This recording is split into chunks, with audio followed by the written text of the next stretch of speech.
citizen. This is the Brotherhood of Steel. And welcome to Scotch and Smoke Rings, episode 485. I hope you will feel like my voice is commanding enough for the broadcast. We shall see. Ah, it's a sauna in there. The lenses fog up.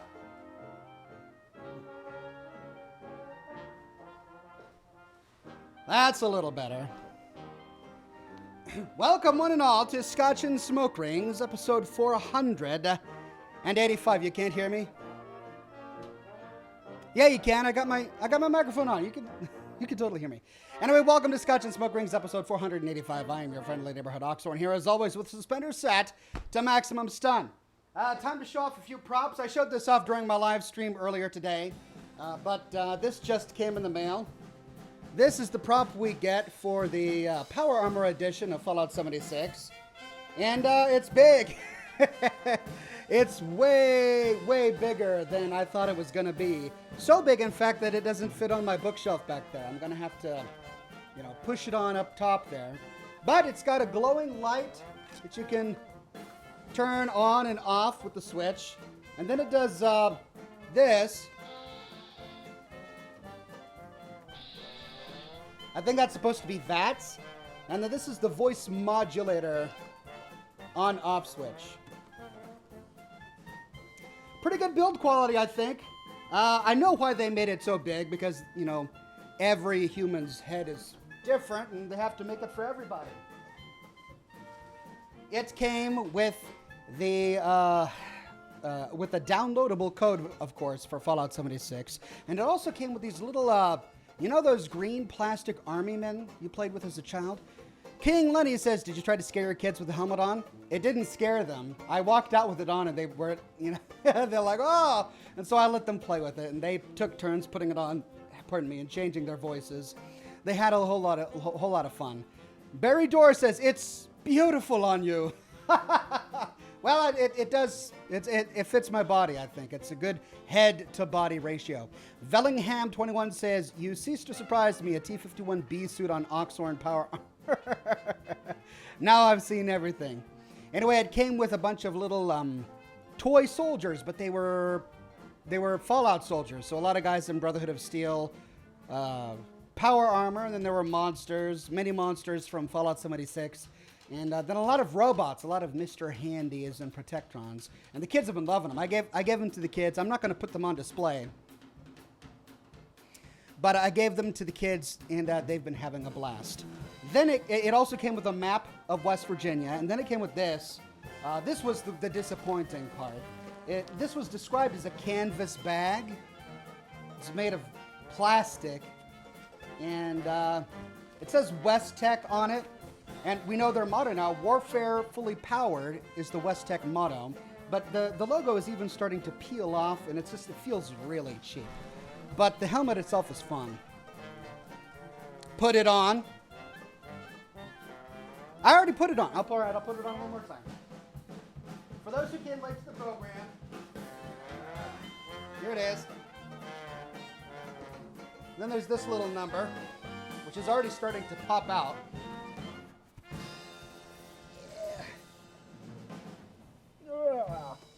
Oh, there we go. I'm gonna move that up there. So you can turn it off and then turn it on. Citizen, make way for the Brotherhood of Steel. Elder Maxon does not tolerate profligate.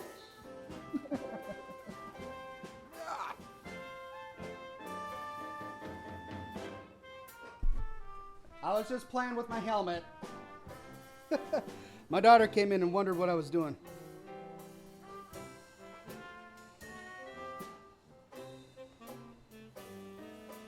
Need help, Ox, says Deft Park.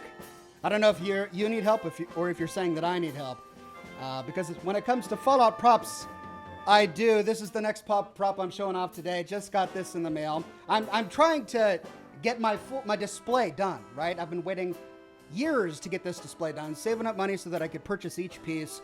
I waited for my furniture. It finally arrived. And this is the next piece. This is my pipe pistol. It's machine printed, something plastic. I had it made, and it works really well. So it's got a revolving cylinder.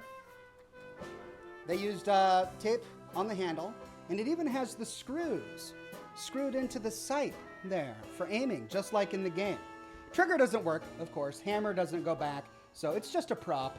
But it looks really nice, so I'm going to get a little gun stand for it to put on display. And then this came while I was... Gwendolyn, what are you doing? My daughter came in. Gwendolyn, go to your mama, okay? Don't close my door. Don't close it. Thank you. I have to have my door open because the air is pushing all the smoke out. Oh, here. This came today. A life-size mini nuke. Football-sized. And it took me a very long time. There are lots of 3D printed mini nukes for sale out there, but you have to look at the dimensions because most of them are way, way too small.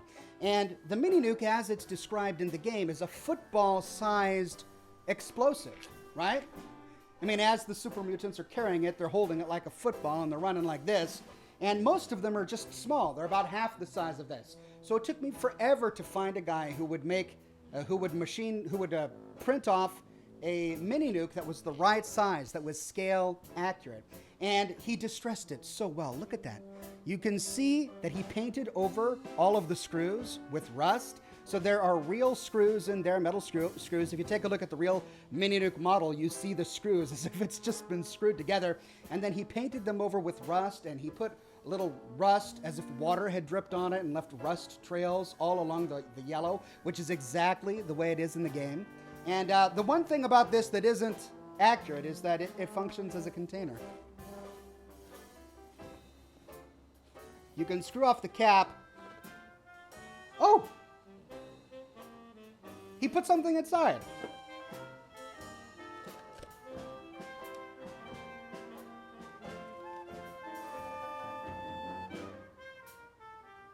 A vault girl.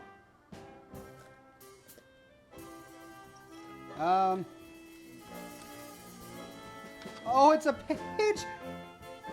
What? It's a page torn out of the All Roads comic. I have 2 copies of the All Roads comic. This is... Why did he do this? This is the comic book that came with the best edition of Fallout New Vegas. It's kind of a rare item. These can go for $40 or $50 on eBay, the full book. But he tore out a page and put a page of All Roads in there for some reason. Then, oh, cool. Oh, wow. More stuff from the best version of Fallout New Vegas. Here's a Bison Steve Hotel poker chip, casino poker chip. These, you see them on display over there. I've got all of the poker chips from all the casinos in New Vegas on display over there. But sweet, now I've got another one. This is a Bison Steve Hotel, a Bison Steve poker chip, and then a bunch of bottle caps, not Fallout related. This one has a fish. It's just from a bottle. It's a beer bottle cap. And then what are these? Oh, these are Fallout-inspired bottle caps. Please stand by. Please stand by. Nuka-Cola and Vault 111. Oh, okay. Wow, I had no idea that was going to be inside of it. Cool. I just wanted it for the size. The fact that it was a container was incidental. But the size is accurate, is game accurate, and so that's what I wanted. There we go. Great, so that's my next prop. All right, I should probably read some of your comments. They're flying off the screen here. William Jansen says, that map that came with your helmet glows in the dark. Maybe it can be scrapped for nuclear material. Yeah. My live stream today, we should have called it the hunt for nuclear material. That was the problem. Ryan says, is the Fallout 76 lore going to be hard to create or not? No, I mean, I've already produced 4 videos on Fallout 76 lore. So far, so good. Mr. Blankface Blank says, your videos help me a lot on my rough days. Keep it up. Well, thanks, Mr. Blank. Glad you're here. Rusky says, what are your thoughts on the review bomb of Fallout 76? I mean, you got to take it with a grain of salt. The very fact that, so, I certainly don't want to delegitimize the opinions out there about Fallout 76, because not only, of course, is everyone entitled to their opinion, but there are legitimate criticisms for the game, and it legitimately might not be your type of game, and that's totally cool. There's nothing wrong with that. It goes a step far when you don't stop at simply not liking the game and being critical of it for a variety of listed reasons, but then you also try to evangelize that criticism. And when you have that, it's sort of like you become it's a bad press salesman, and some of these people are I mean, they come to my streams and sometimes they have robots that are just spamming the stream with just anti-76 stuff, and I sit there going, I mean, I would never do that. Like, there are plenty of games out there that I dislike, that I would never play. There are some games out there that I actively dislike, that I can't stand. But I don't go to streams of those games, you know? I don't go on a Metacritic, especially if I've never bought it, and that's one of the things about the big review bomb is, since it is public and it was day one, I mean, it's weird. Like, if you're going to give your genuine opinion about Fallout 76, you'd think you'd have to play it first. And yes, there was the beta period, but on day one of the game release, when Metacritic opened to the public, I mean, before any of the actual critics were able to post their reviews, it was just, you know, hundreds and hundreds of comments. And that moves away from having a legitimate criticism with fair points and you think out your reply because you spent time playing it, to knee-jerk reaction, we're just going to hate on it. So the Metacritic thing, take with a grain of salt. What's going to be really interesting is to see what the actual reviewers think, what the actual critics think. I have no idea what they're going to say. I don't know. It's not everyone's game, and that's totally cool. Jordan says, your videos helped me decide on Fallout 76 after I got my own copy. I've been enjoying the lore delving. Thanks for the deep analysis. You're welcome. I'm going to be doing a lot more videos. That Gamer says, hello, Ox. How disappointed are you in Fallout 76 so far, and how are you liking it so far?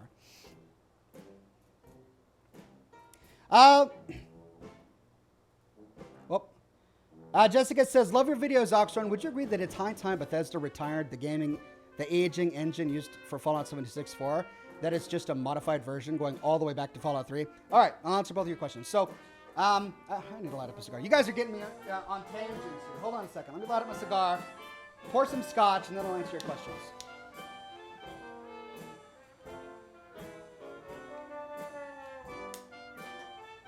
This is the cigar I didn't finish from my broadcast earlier. $100 tip if you drink scotch from the Mini Nuke, says never be better. I'm not afraid of doing it, but I'm not doing it. Because I don't do challenges for money. I just don't. End of story. I don't do challenges for money. Okay, so I'm going to lean back in my chair. Oh, the here's our scotch. I got some Glenfiddich. A little more Glenfiddich. I'm going to pour out the Glenfiddich. You'll open this out of the bottle of Glenfiddich. Why not? That's what it's there for. Kick up with leg.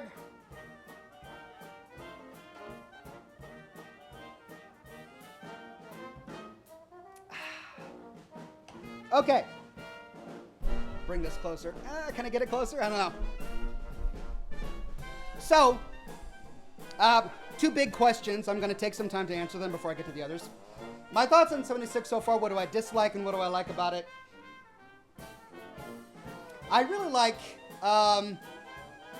it. I love open world games, as you know, and every open world game is going to be different. But some of the previous Fallout games felt a little bit compartmentalized, especially Fallout 3. And that was for engine issues. At the time when Fallout 3 was released, computers just weren't able to handle truly open worlds. And so there were places, especially if you go to the ruins of downtown, where you would want to climb over a rubble pile and you couldn't because the game just wasn't able to render that. So it was an open world, but the world itself had roadblocks, lots of roadblocks. In Fallout 4, it was much better. It was much better. So I wouldn't even say that it still had that to a certain degree. But with Fallout 76, it's even better than Fallout 4 in terms of removing as many roadblocks as possible. It is an open world. Even the mountains that are in your way, you could scale them. Like, they're not there because they're blocking off part of the world that they don't want you to explore because it would be hard for the game to render it.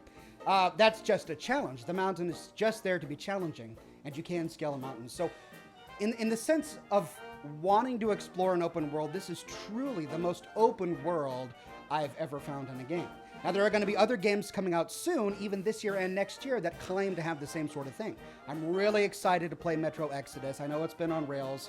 I don't know what it's going to be like when the next one comes out. And then, of course, Cyberpunk 2077 just looks amazing. I want to see how open that world truly is. They claim it's going to be a completely open world, and I really hope so. So 76 just absolutely nails that. 76 nails the weapon modularization. I don't know if that's how you say it, but I love the way weapons work in the game. And armor, to a certain extent. I haven't been using a lot of armor.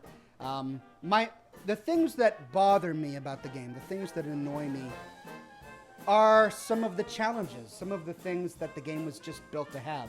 I've never been a fan of survival games. I don't get it.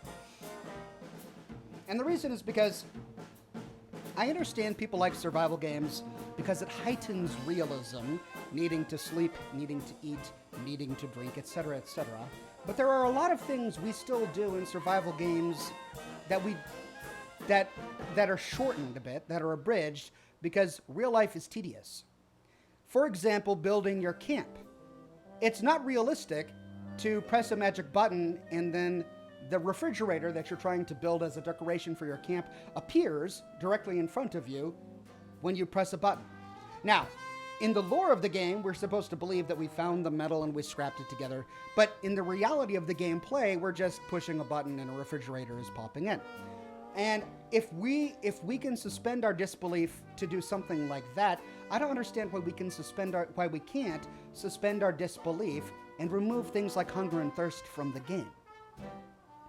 I know that my character has to eat, sleep, go to the bathroom, and drink water, right? That's another thing. Every human being has to go to the restroom, but you don't put that in a survival game. I mean, there are some games that have it, but it's not in Fallout 76 because it's kind of tedious and it's annoying. And so I know people really like survival games, but the hunger and thirst, it just annoys me. I find myself in the middle of a terminal or reading a note, or I'm engrossed in something I'm actually interested in, and then I have to stop that because I have to drink water. Or if, God forbid, I'm out of water, I now have to change what I was doing and go hunt down some water or boil some water. It just, no. Now, it's not the end of the world. I'm still really enjoying the game despite all of that, but it's not my favorite part of the game. That's all. It's certainly not a reason not to play it. And I don't think it's overwhelmingly burdensome. All right, let's see what I missed here.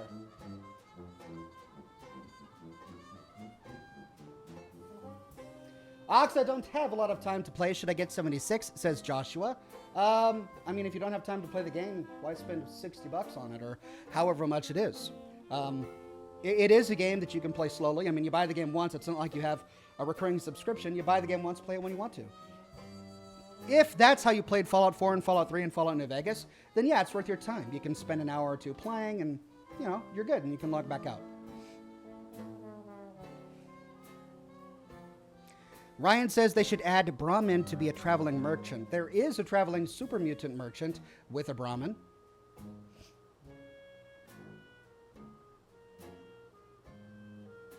Now, as for Jessica's comment about the aging engine,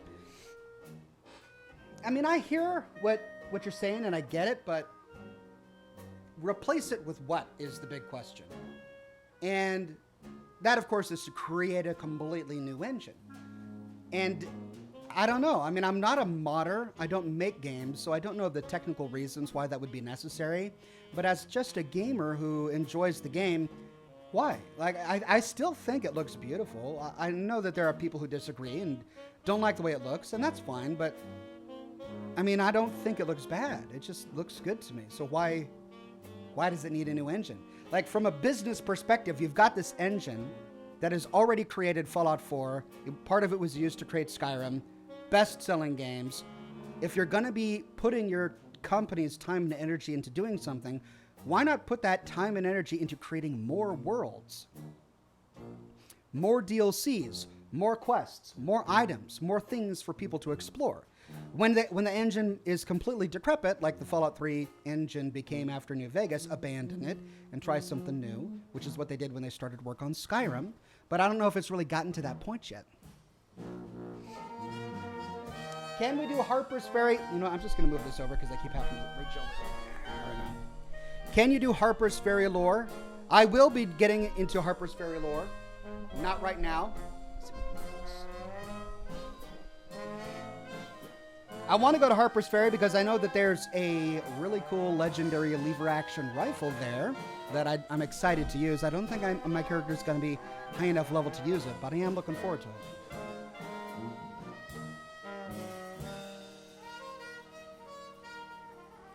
Dawson Holiday says, have you gotten to the space station yet? If not, you should try and find it. I haven't gotten to the space station yet, but it is on my agenda. I mean, there's a lot to do. The things I'm enjoying most are the things I haven't expected. Nocturne Chanson says, I love the wood armor. It amuses me. I haven't even tried it on. I don't know what it looks like. By the time I got wood armor, I already had a full suit of metal armor, so it came at the wrong time for my character.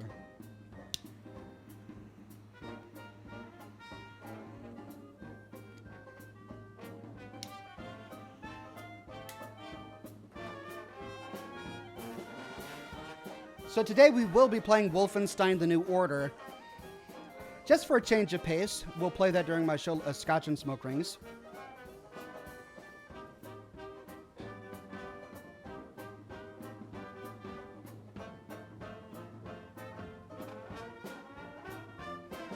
And it has been a blast so far. People have been really enjoying it.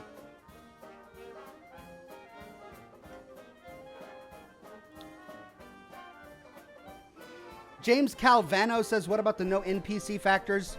That's another thing I addressed in my video on my thoughts about Fallout 76. I mean, some of my favorite stories from the past Fallout games haven't had any NPCs. And I listed many of them off. The Keller Family holotapes, the Survivalist. You can still tell really good, compelling stories without NPCs, and that's what I'm interested in. Yes, I will miss the quirky characters that you get in Fallout 4 and Fallout 3 and Fallout New Vegas. But, you know, this isn't that. This isn't Fallout 5, so I'm enjoying this new experience.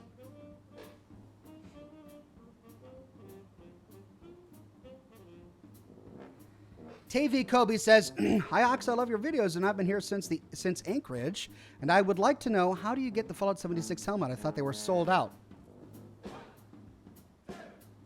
I think they may be sold out. I bought the Power Armor edition of Fallout 76 right when they announced it. And even then, they were sold out. I had to get mine from Best Buy. I went to Amazon, at Bethesda.net. I went to many different vendors, and the only one that had one when I tried to buy it for the PC was Best Buy. So I got lucky. On the day they announced it, I managed to get one. T-Rex says, I'm recovering from my addiction to alcohol. Well, good on you.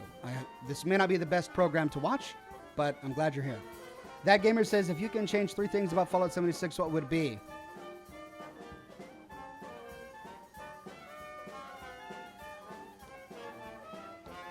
Increase vendor caps. And don't make all of the vendors share the same caps purse. That's really annoying. And allow characters to sell excess ammunition and other low-weight items to vendors, because right now you can't.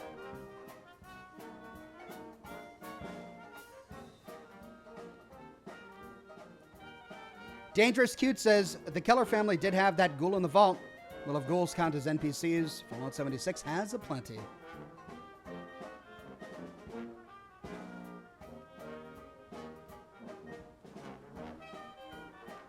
Dragon Rider says, Black Friday next week equals people fighting. That's right, we're getting close to Black Friday, aren't we?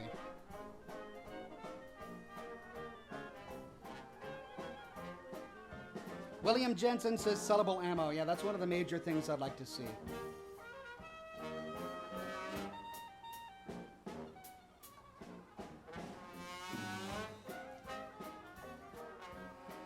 Yeah, Ox, where would you like to see the next Fallout?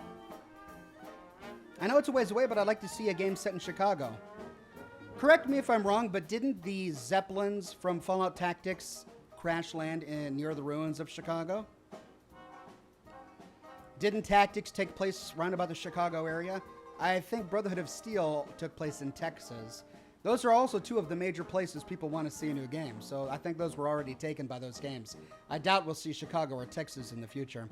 Dawson Holiday says, by the way, in regards to our discussion on why Caesar wants New Vegas, I've concluded that he must like all of the shiny lights. Well, I mean, I don't think you're wrong.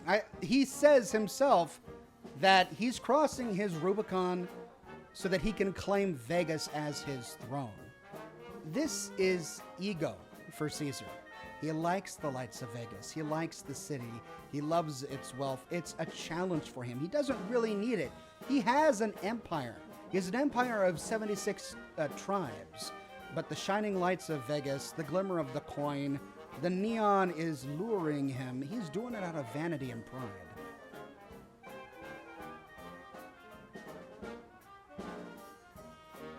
Rutabaga says, hi, Oxhorn. You took a break from Fallout 76, I see. Yeah, I mean, I've been doing this show for 9 years, and as we typically do on Scotch and Smoke Rings, we'll play a new game. Usually not Fallout related, just for a change of pace. And today we'll be playing Wolfenstein, The New Order. Binary Ghost says, cheers, drinking some bourbon while I watch this. Loved your recent live streams. I look forward to them every day. Well, I'm really excited about all of the live streaming I have done and will be doing. I'm trying to decide on what my new schedule will be, because now that Fallout 76 has released, I have to play it to get content for my videos. It's not like in Fallout 4, Fallout 3, and Fallout New Vegas where I know where to go. Oh, I'm going to tell this story. I'm going to quickly hop into the game, go to this location for 2 hours, get all the footage I need, and then pop out my lore video that day.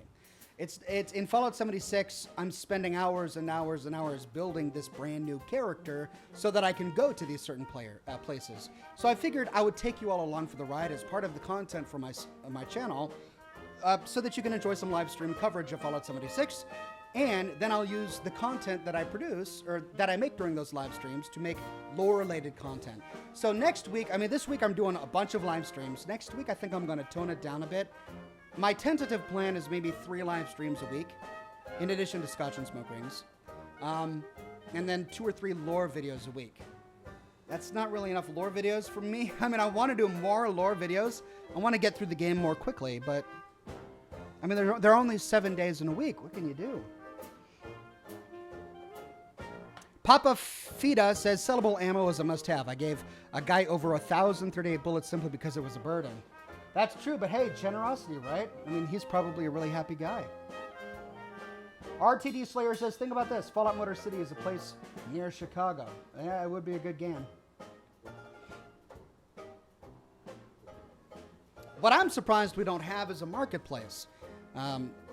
Like the auction houses from World of Warcraft. I'd love to be able to trade goods with other people without having to visit them physically in the world. Landon Anderson says, am I crazy? I found that the Romeo y Julietas tasted good with Heineken. Try it sometime. You might be surprised. Hey, I'm not going to rain on your parade. If that's what you like, more power to you. Heineken's all right. I don't mind it, but I do prefer something a little less watery when it comes to a beverage that pairs well with a cigar. That's just my taste. Cheers.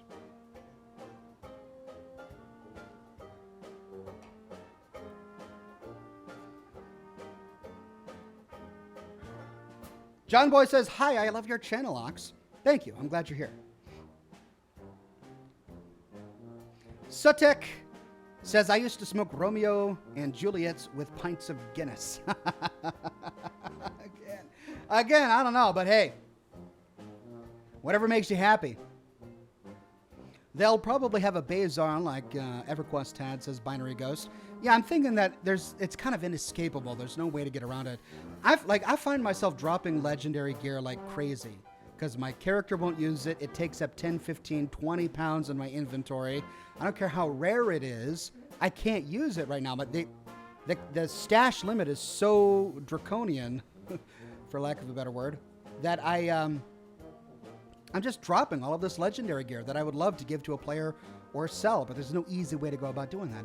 Vellingham with a wonderful tip, thank you, sir, says, so I won't give spoilers, but in Wolfenstein The New Order, depending on who you sacrificed, you'll encounter a different certain historical icon. Since you saved Wyatt, which was my first choice, I can't wait for you to meet that icon.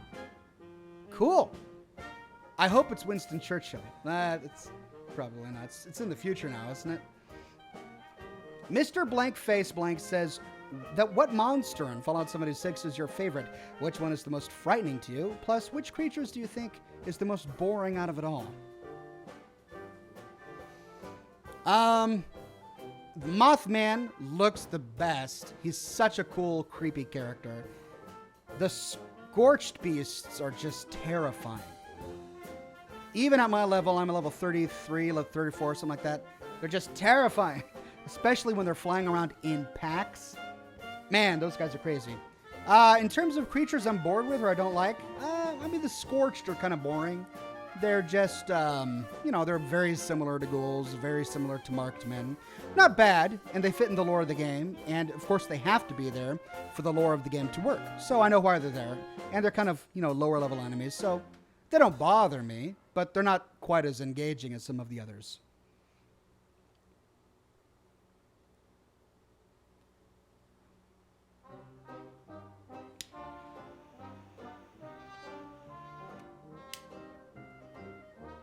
I've always been fond of Cohibas, says William. Where'd you get that new Vega sign, says Core Gaming? Well, I got that on eBay. So those were given to journalists as part of a promotional pack back when Fallout New Vegas was first released and first being marketed. I don't believe it was ever available for retail purchase. So, you've got all of these former Bethesda employees and former journalists who still have these signs and wanted to make a quick buck, so they put them up on eBay. So you can get them, but they're not cheap, but they are very rare. So I was pleased to get my hands on it. It's such a cool little sign. I haven't figured out the best way to display it. I don't really like it way up there on my bookshelf like that, but it also won't fit in any of my cubbies of the bookshelf, so now I don't know how best to display it. Absolute Horse says, how do you divide up the time creating content and spending time with your family? I've been enjoying 76 videos. Keep them coming. Well, I mean, it's a difficult balance. Like today, I had an appointment and the entire family went with me so we could spend time together. And then when I came home, I did live streaming, and then I took an hour break for dinner. And because of my show, which I've been doing since before any of my kids were born, since before I was even married, it's been at this time for over almost 10 years now. So this is the one night a week where I don't usually go and put my kids to bed. My wife will do that. But yeah, I mean, I do get time with the family. So, work-life balance, it just takes some effort. You can do it. Fallout set in Michigan, says Gulo Jones. There are lots of wonderful places for a good Fallout game.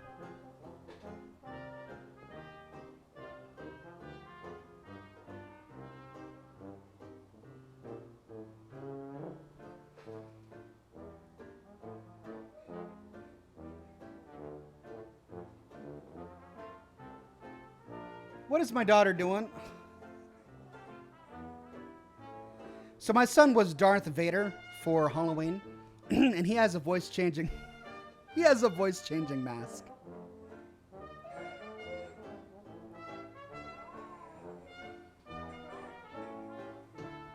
Gwendolyn, that is very scary. Look, see, you're on the TV.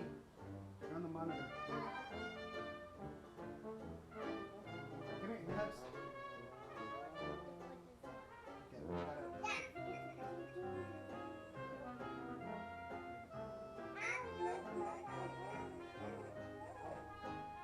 Looking good. I don't know. But sweetie, you need to go back out to your mama, okay?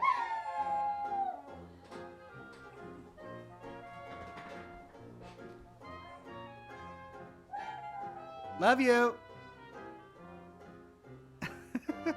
Don't close my door. Don't close it, please. Thank you.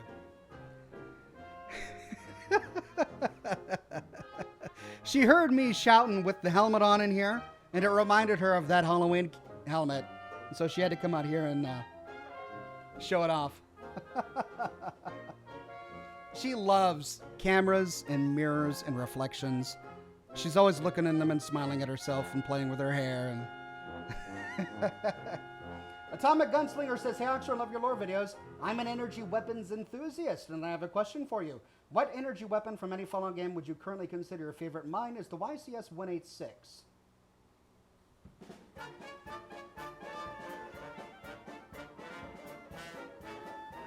I love the lore behind the prototype plasma pistol that we find on Mothership Zeta. That's pretty amazing. Then there's the modulator that we get from New Vegas, which was hilarious. It's a Warner Brothers reference. But in terms of weapons that I love the feel of, that I really enjoy using in game, the modular plasma pistol from Fallout 4 is great. It just feels good to use as an automatic weapon. Jamin Cohen says, with a wonderful tip, thank you, sir, says, number 1, fix all the bugs. Number 2, allow anything looted to be broken down, from ammo to explosives to plasma weapons. Number 3, NGS, establish an in-game marketplace. SWG had a fully player-driven economy. It was amazing. I mean, I love all of those. Those are all great tips. Generic named says, hey, what do you think about a Fallout based in Canada? That is it's on the top of my list, right? Because we know that Canada was annexed by the United States government within the lore of Fallout, and seeing what that looked like, what being annexed by America did to everyday Canadians, would be amazing to see. So I'd love to see that. So a Fallout game set in one of the northern states that share a border with Canada, and then part of the game you can step on into Canada, would be really cool to see. Luke Domini says, hey, Ox, sorry I couldn't give more. I just wanted to say you've helped me fall in love with Fallout again. Well, it's very generous. Thank you very much. And I'm glad you're watching. Nocturne Chanson says, would love Fallout set in New Orleans. I think there was a rumor going around for a while there about a New Orleans-themed Fallout game. But yeah, I know what you're saying.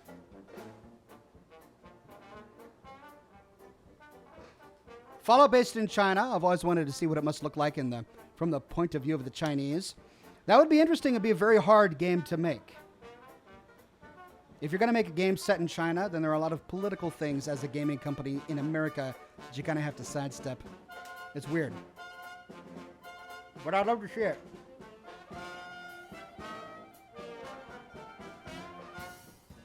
What's your favorite quest/location in 76 so far? Mine is the Riverside Manor. That's mine as well. It's a great quest. I'm looking forward to doing the lore video about that story in an upcoming episode. Jason M says, since they said 76 wouldn't really end and be constantly updated, what's your plan for down the road? Will you have time to do Fallout 76 and Fallout 5 videos? Yeah, I mean, I'm not planning that far ahead, right? Like, we don't know what Fallout 5 is or even when it'll come out. So, you know, I'm not really planning that far ahead. I'm going to be making Fallout 76 videos as long as I'm still interested in it. And if I lose interest, I'll stop. But I don't see that happening because the lore is so good and extensive, and there's plenty of it around. I think there will probably be a time where I've mined all of the lore out of Fallout 76 that I can, and then there will be breaks between DLCs where I don't have any lore videos to do for Fallout 76, so my content on Fallout 76 might go down a bit, and I'll focus on other games. But then another DLC will come out, and I'll be back to Fallout 76. I mean, there's just tons to do.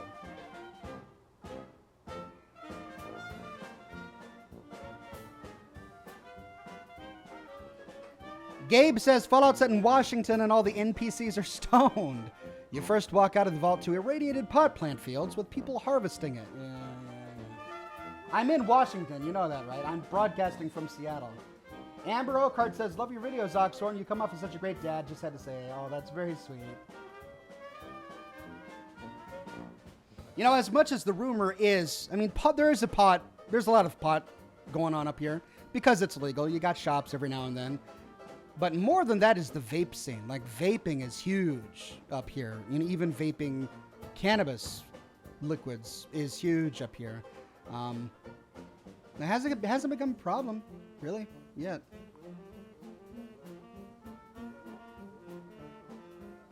Corey says, new to the channel. Really like your stuff. Thank you, Corey.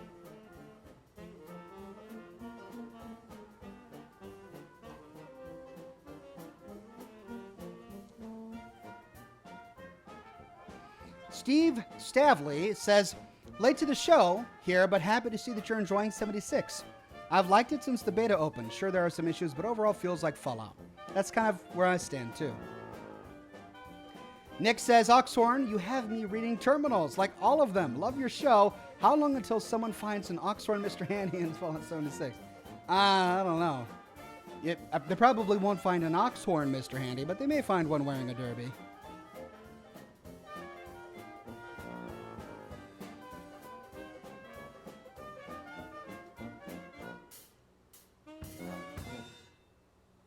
Keck says, we liked the bizarre scientist in the monorail cars, and that could be more to that in the future. You did not seem to be impressed with it, but that scenario could be hidden lore to uncover. I didn't mind it. I mean, it was funny. You know, it was small. There was one note, and then the thing was that the Tesla arcs were not impressive. His ultimate experiment, I mean, all of that energy put into the experiment. This is something we discovered during the live stream of Fallout 76 today. So he put all that time and energy into this experiment, inviting all of his friends up to his monorail lab to test it out. And it's just 5 Tesla arcs in a circle. That's the joke, right? Like, that's why it's funny. But then you're like, oh, that's it? Okay.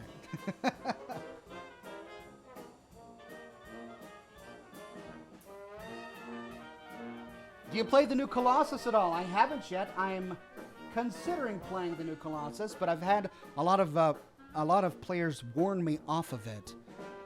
I was originally going to play the new Colossus first, but after many viewers said that the game kind of betrayed the Wolfenstein franchise, I decided instead to go to the Old Blood, which we created, and now the New Order. I still may delve into Colossus to make up my own mind, because I haven't played it yet. But, you know, we'll see. I played Outlast 2, and about 2 or 3 hours into it, I realized it wasn't for my channel. So I stopped, and I just didn't go any further with it. Maybe I'll do that with Colossus. Maybe I'll try Colossus, see if it's any good. And if it's not, I'll just stop and move on to something else.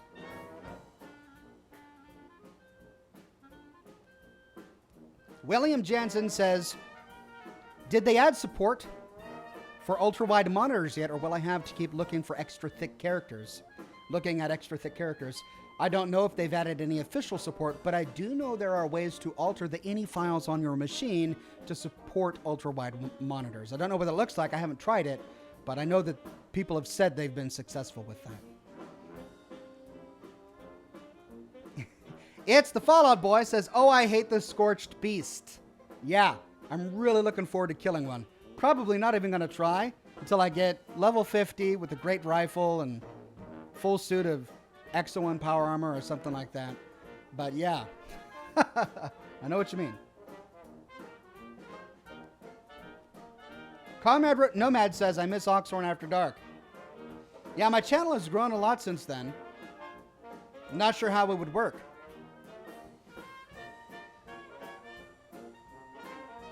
Maybe I could do Oxhorn After Dark on Twitch. I've kind of abandoned Twitch. My Twitch followers were upset. But, you know, I had to. Twitch gave me an ultimatum. They said, stop streaming to YouTube or we'll remove your partner status. Well, that's not what they said. Let me be fair. They said, stop streaming to YouTube and Twitch at the same time or we will remove your partner status. Because that's what I was doing previously. I would live stream to both YouTube and Twitch at the same time. And then Twitch sent me the email saying, stop. So I said, okay, you're forcing me to pick one. I have 1 million subscribers on YouTube, 10,000 on Twitch. Your call. So, yeah, that's why I'm not on Twitch. Luca Baraglia says, you know, Fallout would be great in New York. Just imagine on September 11th each year, in the game at 9/11, legendary ghouls come out of the memorial. Isn't that kind of tactless? I don't think something like that would work in New York. That's kind of, I think that would offend a lot of people. Yeah, they wouldn't do something like that. Daria says, have you seen the Grafton Monster? No, I haven't seen it yet. I've seen photographs or screenshots of it, but I haven't seen it yet. Travis says, do you see people taking on a Scorched Beast queen? There's a queen? Tell me you're making that up. No, there can't be a Scorched Beast queen. Ooh.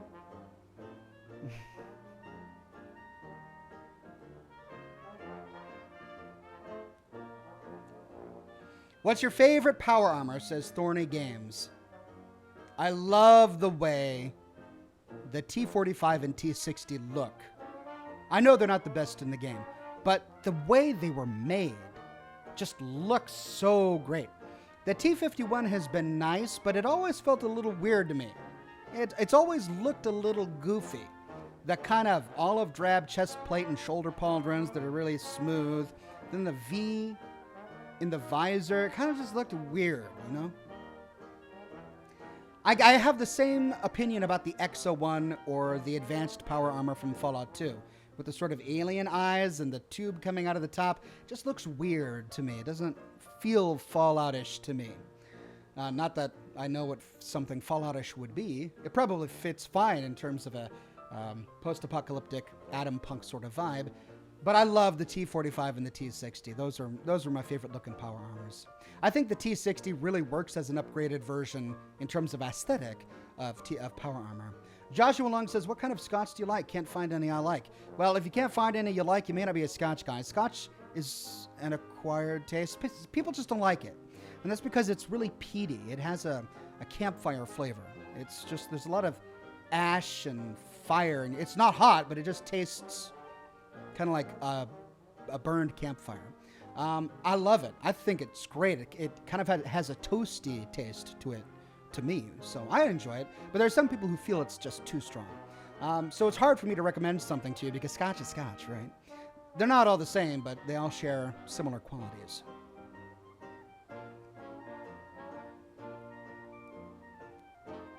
John Washburn says the Tesla armor, it's okay. It's a bit much. I mean, it's so bright and sparkly. And I mean, I get it. It's cool. Tesla arcs. And I would prefer more models of power armor that just have different shapes. Not versions that are souped up with sparks and colors and bigger eyes and bulbous eyes. And like the excavator power armor we've seen so far is really attractive. It's a good looking suit of power armor. I don't know if I'd like it better than the T45 or the T60, but it's not bad looking. It's a good suit. Atomic Bunny says, hey, Oxhorn, big fan from Ohio. Just wanted to say I love your channel. I wasn't really a fan until I found your channel. Keep up the great work. Well, thank you. I get that a lot, and I love being able to introduce the things I love to the world. And Fallout is one of the many things I love. Scotch and cigars are another.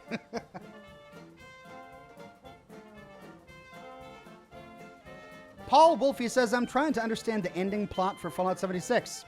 I haven't gotten there yet, so I can't comment on it. Love you, honestly. Do you like Super Chat? Says Joshua. Oh, love your honesty. Oh, thank you.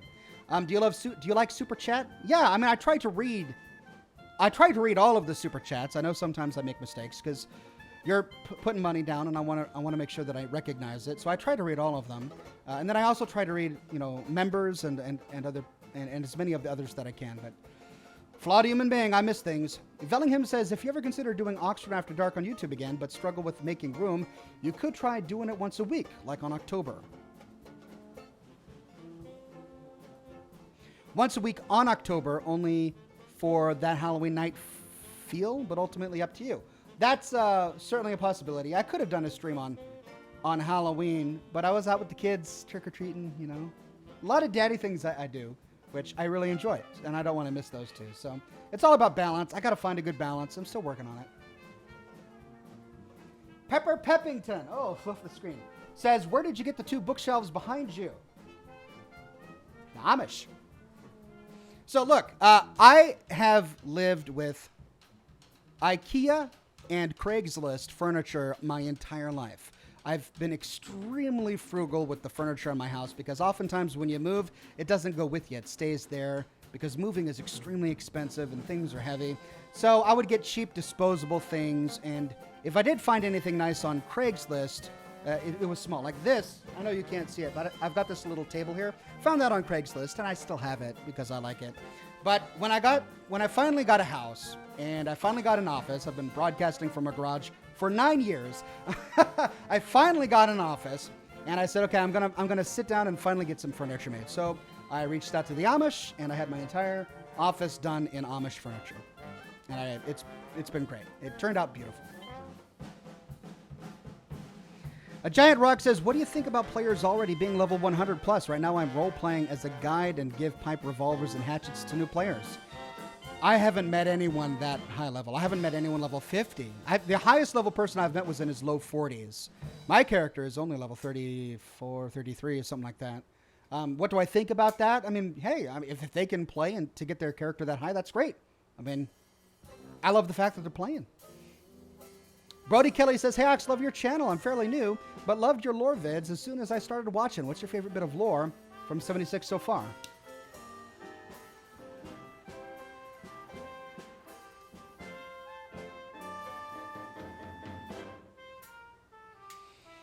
The Riverside Manor quest is amazing. That's way up there. It was my favorite until I really started to learn about the rivalry between Hornwright Industries and the Garahan Mining Company. It's so real. It's so West Virginia. It's so great. I mean, it was just written really well, and the interactions are great. And you know, mix that with you're learning more about the political climate in West Virginia before the bombs dropped, which is giving us great color for how people were faring in that economy. I mean, it's just there's so much lore, so much we can learn about the Fallout universe just from the interaction between those two companies. I haven't fully finished that story yet, so I don't know, but that's really high up there. Paul says, thanks for saying Wolfly, not Woofy. Rare. You're welcome. I get things wrong all the time, so I got lucky there.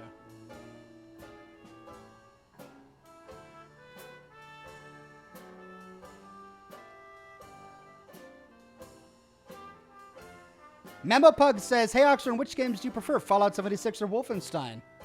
Fallout 76. I prefer open world games. I just prefer Fallout.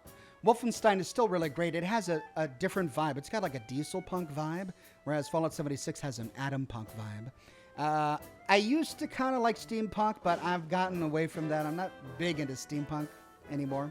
But diesel punk is great. Like Sky Captain and the World of Tomorrow. If you want to watch a good diesel punk movie, Sky Captain and the World of Tomorrow is great. The Rocketeer is also great. And so I'm getting that kind of vibe from Wolfenstein, which I'm enjoying. Brett Buzz says, when are you going to let your kids play Fallout? I bet it'll be a surreal experience for them with all of the Fallout toys and stuff. Yeah, I mean, they're being raised on Fallout toys. I've given them all of... So, I've got the loot boxes. I got the Fallout loot box over a year ago. And I've honestly been pretty disappointed with most of the stuff that came with it. And I won't be doing loot box again.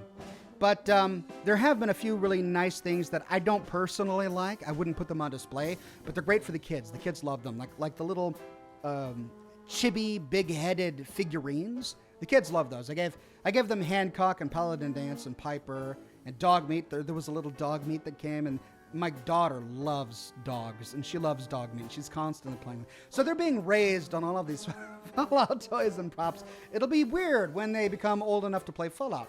I don't know when I'll let them play Fallout. When they're teenagers, maybe I can introduce them to Fallout, if it's something they're interested in. My son is just now getting into video games. He's 6 years old, and for the first time he asked me for a Nintendo Switch the other day.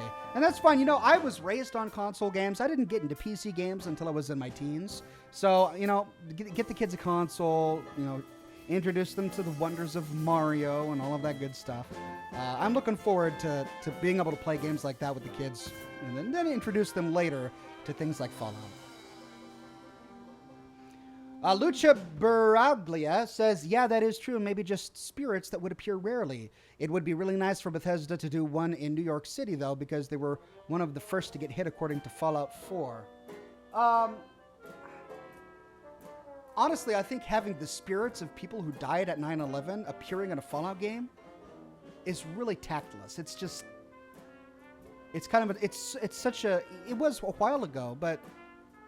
I mean, there are a lot of people alive who know people who died in that, and I don't think that's an appropriate stance to take. So, if they do a game set in New York, I mean, honoring the people who died at 9/11, sure. Or maybe 9/11 didn't happen in the Fallout universe. We have to remember it's a completely different timeline. So maybe they just don't do anything about that. But having the spirits of the dead appear, I don't think that would be appropriate. Ryan Mason says, what's your opinion on the early hacks and or mods seen in Fallout 76? And what do you think Bethesda will do about affecting the multiplayer? So I don't know. I don't really know much about it. I tried installing a Fallout 76 mod that would have turned off all the radios in the game, and it didn't work. I tried making my own mod because I know a little bit about modding, and I tried to make my own, and it didn't work. So I have yet to have any luck getting a mod to work with Fallout 76. I know that there are some people who say they are successful. But I don't know. I haven't come across any cheating or anything like that. So it's all hearsay, and I don't know if I can comment on hearsay. Have you played the 2015 Mad Max game? I haven't. You know, I know that Mad Max is post-apocalyptic, but the vibe of Mad Max hasn't really appealed to me. It's too Raider, you know? I mean, it's very, very, just the world is Raiders. Like, Waterworld. I despite the criticism Waterworld got, I actually really enjoyed that movie. And Mad Max reminds me a lot of Waterworld in some ways. But, yeah, I don't know if I would want to play a game like that. Rexx says, I like that you touched on how lore-heavy Appalachia is. I was wondering how you feel about the lack of NPCs. Do you think it detracts from the story? No, I mean, it's a different story. You know, it's... this story is designed for a world where everyone is dead. So having no NPCs doesn't detract from that story. If you were to add living people, it might not improve the story. Because the story is that everyone's dead. That's the story. So a lot of what I'm hearing is people just don't like that story. There are some people that just don't like the idea that everyone's dead and you're leaving the vault and you're the only humans alive. That's fine. That's totally fair criticism. You know, you like what you like. I honestly don't mind it. It's not a story we've heard a lot of before. And I like the novelty of it. I like enjoying... I enjoy exploring these areas where we're finding corpses and then learning how they died. That's some of my favorite storytelling in the other Fallout games, when we'll walk into a room and we'll find 4 skeletons on the ground with a dropped 10mm pistol. And then we explore a vault and find holotapes and recordings to piece together exactly what happened. We don't find a living NPC in Vault 11, but it's one of the best stories in Fallout New Vegas. It's certainly one of my top watched videos on my channel. I think there's wonderful opportunities for storytelling in this kind of game. So I'm not at all sad that there are no NPCs. If Fallout 5 came out and there were no NPCs, yeah, I'd be really bummed, because a regular Fallout game, that's part of the game, where you're interacting with companions and you're choosing factions filled with people who are alive. That's part of a normal Fallout game. This isn't a normal Fallout game. It's not Fallout 5. So finding this completely different experience that is multiplayer and everyone is dead and that's the story, I'm fine with, because I'm learning something new and I'm finding out something new. Mayo Coffee with the tip. Thank you very much. Give me a shout out, says Mayo Coffee. All right, there's your shout out. Trevor Wiseman says, do you think Bethesda will add human NPCs later down the road if Fallout 76 is live? Do you think it would be a good idea to do that? Again, you know, I'm really not getting caught up on this no NPCs thing. Now, will they add more in the future? I mean, maybe. You never know. There are the vaults that we have yet to explore. All of the vaults in West Virginia are closed, and we can't go and explore them. They're there, but we can't explore them yet, and that's because I believe they will be added later as DLCs. When we open the doors, will we find people alive? Well, within the story of the game, the vault door to Vault 76 opened, and lo and behold, people were alive inside. So, from a lore perspective, it's perfectly possible. I don't think it would detract from the lore. to have them dead or alive. So ultimately, I'm just looking forward to exploring the story Bethesda chooses to make with the DLCs.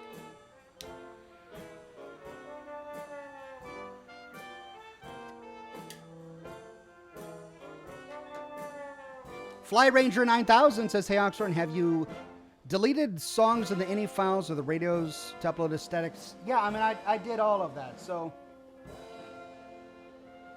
the first thing I tried is I used Bethesda Archive Extractor to extract the sound BAT or the sound BA2 from the Fallout 76 files. That gave me all the music. Then I used the Skyrim audio converter to convert that music into waves. Then I just created a static audio file and renamed that file to the exact names of every single song that came in Fallout 76. I then repackaged that using Archive 2 into a BA2 file and then replaced the original BA2 file in my data installation folder. That was the mod that I made for myself, and it ended up crashing the game. When I installed the mod that's on the Nexus, it didn't crash my game, but it also didn't work. And I installed it according to the directions. So, yeah, I mean, I've tried a lot of different things, and I still can't just turn off all of the sound. Bethesda came out with a script for console players that removes the sound so streamers don't get demonetized.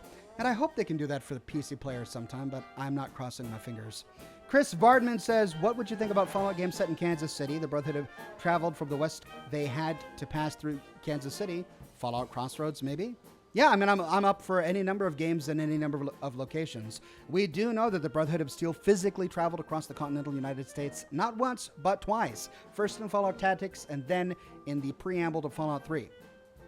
As we learned from the Pit DLC. They made many stops along the way, one of which was Pittsburgh, and I'm sure they made many other stops too. So it would be great to see other games, maybe set in the past before the events of Fallout 3, where we could see the Brotherhood of Steel on one of their pit stops along the way. Okay, I'm going to start the game here soon.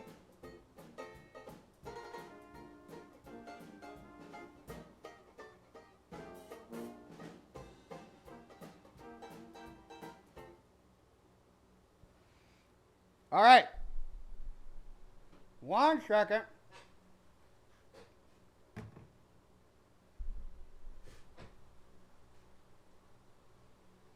Got to move my cigar station around here just a little bit. Move my microphone. Hold on. Wait over there. Yep. Oh, gosh, I hope I don't pull this out of the wall. Then let me make sure that my live stream dashboard is doing all right.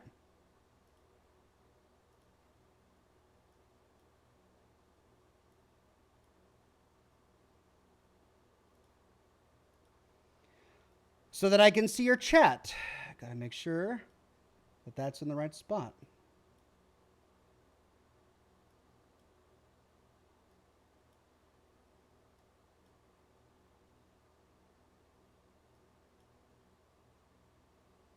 All right, let me refresh my page there, turn off my music.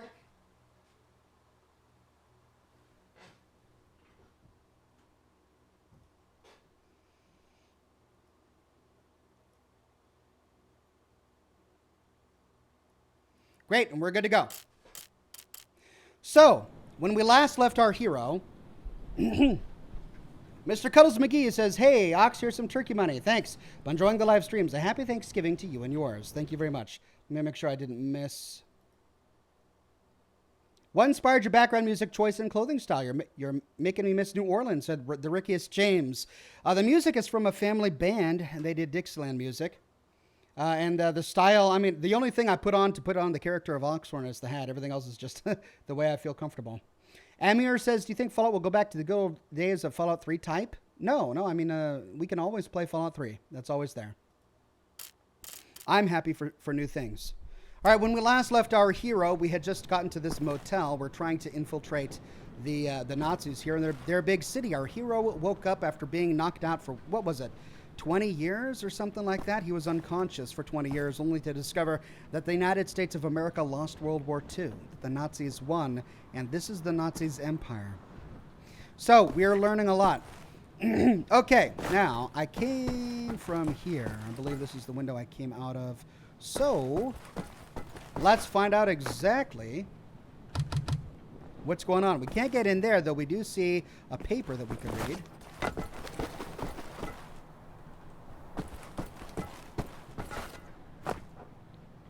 Okay. There's also a pipe going down that we could scale, but first, let's go in here to see what we've got.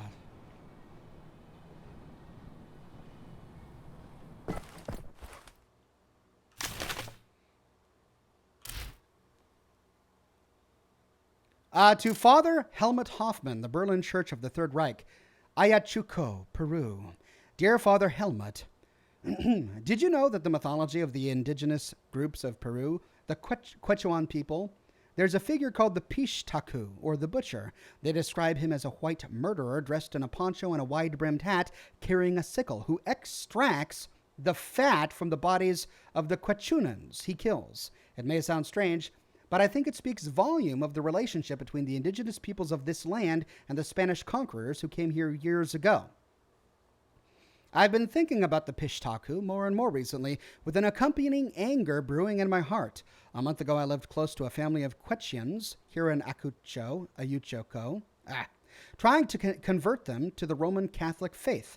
I became friends with the youngest child of the family, a boy named Hastu, which apparently means bird of the Andes. Hastu has been my guide in all things relating to the culture of the Quechcans. It's quite fascinating, even though I weep for them, that they may never come to paradise unless they convert to the true faith. 2 weeks ago, I climbed the mountains of the Andes together with Hastu to visit the sacrificial grounds for the Apus, the mountain gods. The view from up there was breathtaking, what little breath I had left after that steep climb.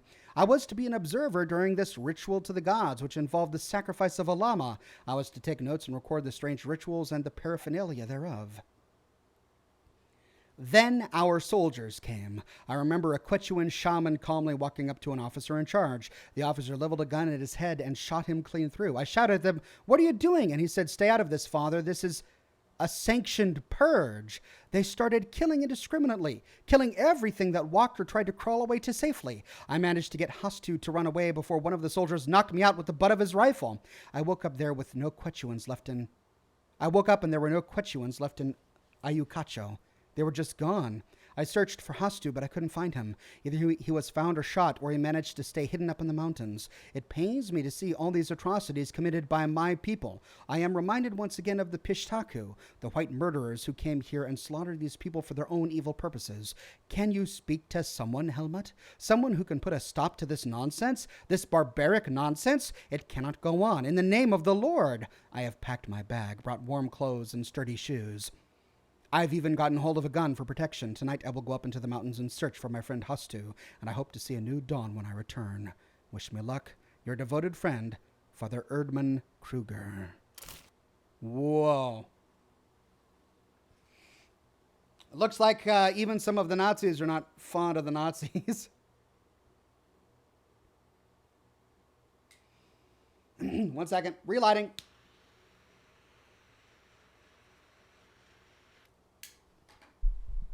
Okay.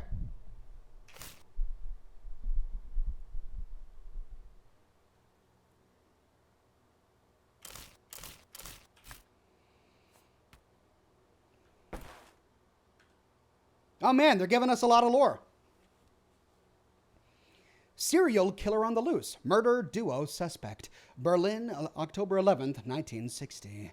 The rash of murders which has plagued the city for the last couple of months may be the work of a degenerate murderer duo, sources close to the investigation say. So far, 5 people have been killed. Each victim was found dismembered and scattered throughout the sewers.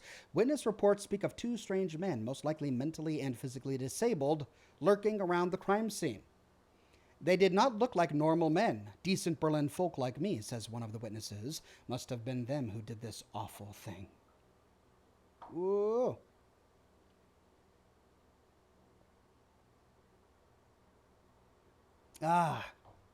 Water. Where is the face cam? I'm having a problem getting my face cam to work all the way over here on my other computer. I may add it later on, but for right now, no face cam.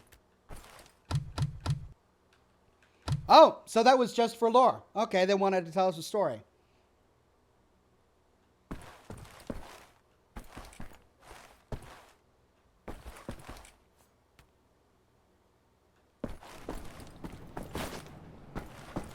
Down we go.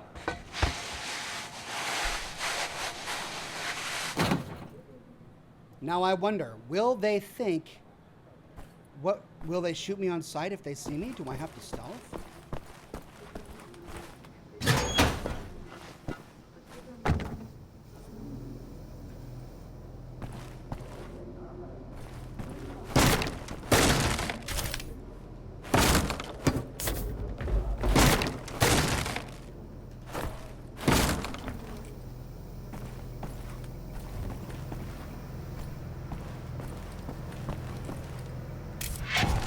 Curious gadget, useless without a battery. I need to find a battery.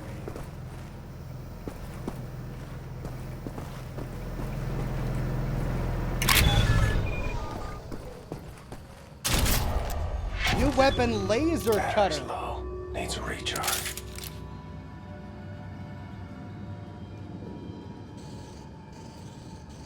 How do you recharge the battery?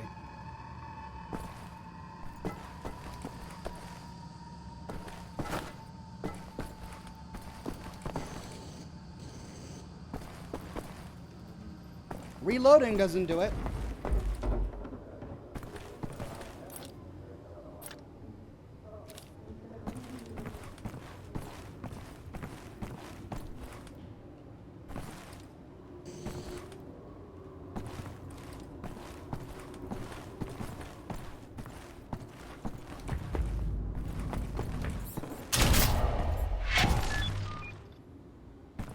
Use the laser cutter to cut fences. Hold mouse 1 to cut.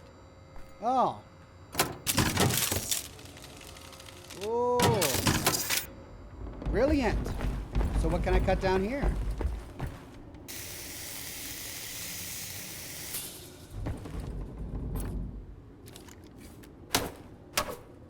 Oh, cool.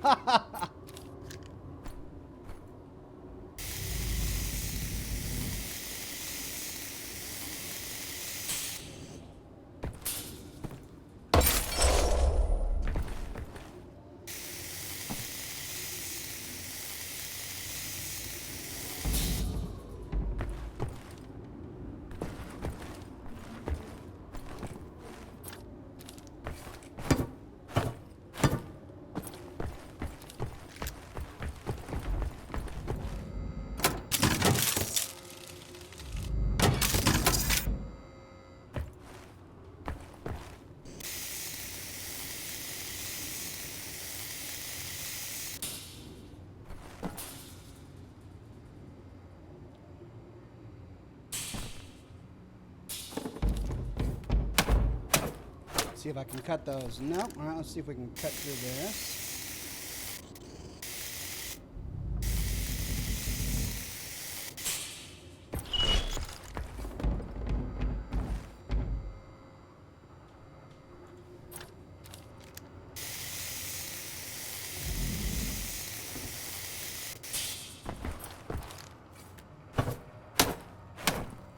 Nothing. Here's the resupply, I guess.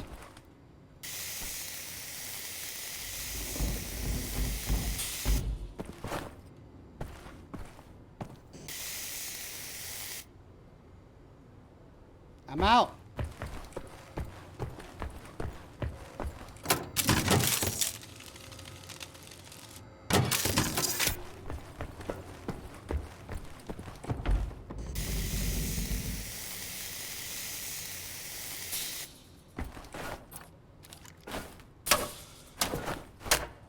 I can't get through?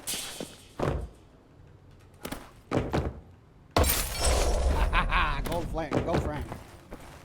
Sweet, so this game I gotta get gold, looks like. One more.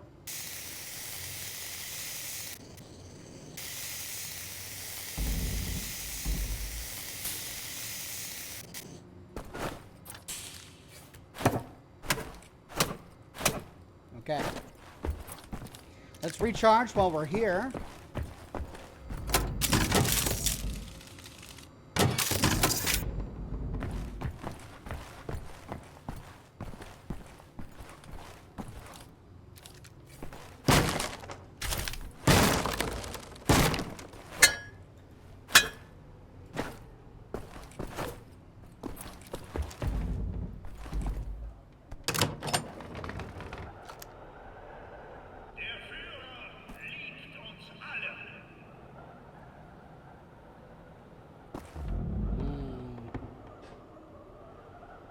see, what do I do? Jump across?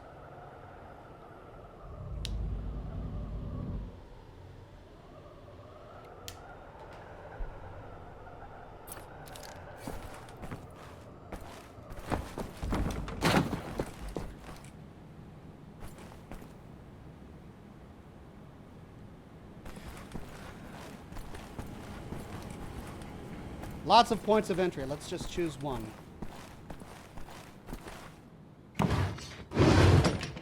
Oh no, I gotta kill an officer.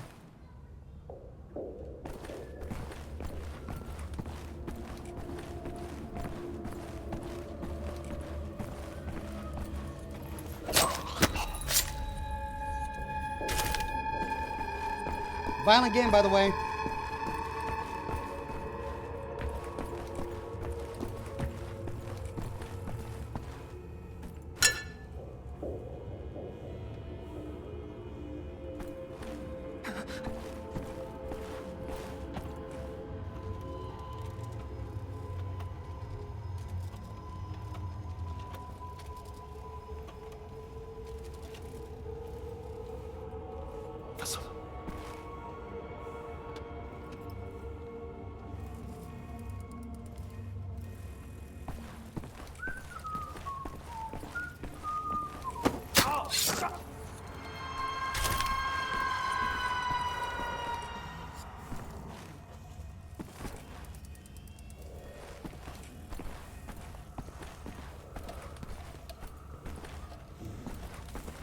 Sneaky, sneaky.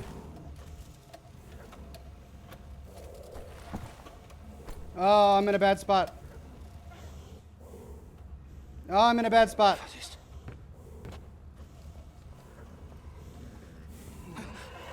Komm her! Ich werde dir wehtun! Ich werde dich wie ein...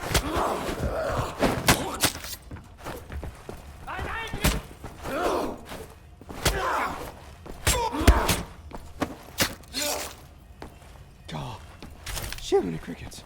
Okay. Now, before we go in there, let's finish exploring here. Möller, ich habe die Kreisau-Gefangenen 16 Stunden lang am Stück verhört. Diese nächtelangen Verhöre bringen mich noch ins frühe Grab. Ich gehe jetzt nach Hause und schicke die Gefangenen zurück nach Eisenwald. Der Bus ist vorhin eingetroffen. Müller? Müller, antworten Sie! Verdammt, Müller, Sie erwarten, dass ich Sie bei jeder Kleinigkeit um Erlaubnis frage und Sie besitzen nicht mal den Anstand, auf eine einfache Transportanfrage zu antworten. Lecken Sie mich doch am Arsch, Sie Drecksack! Sie sind eine Schande für die ganze Operation! Ich nehme keine Befehle mehr von Ihnen entgegen, verstanden? Got it.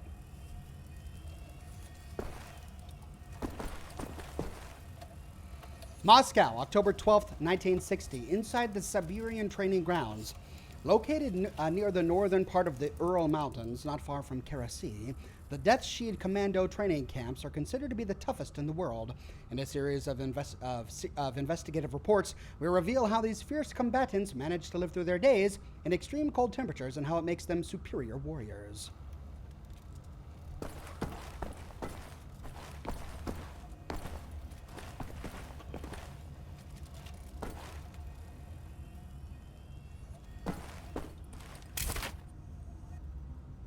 Papers? I guess I needed papers. Ah! I need to go down here. Okay. Ah.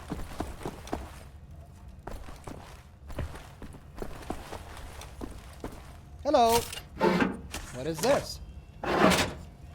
I forgot what I'm doing. It's been 2 weeks since I... Oh.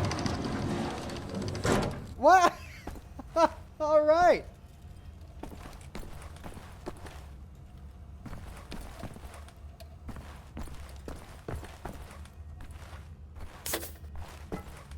I gotta kick this Fallout habit of just looting everything I see. I really don't need to be exploring all of this right now, do I?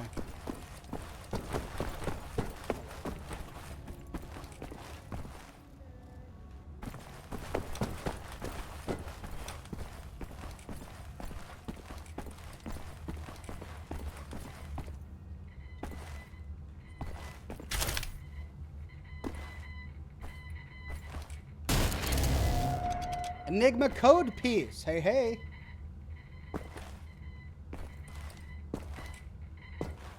So that's what that was. I see.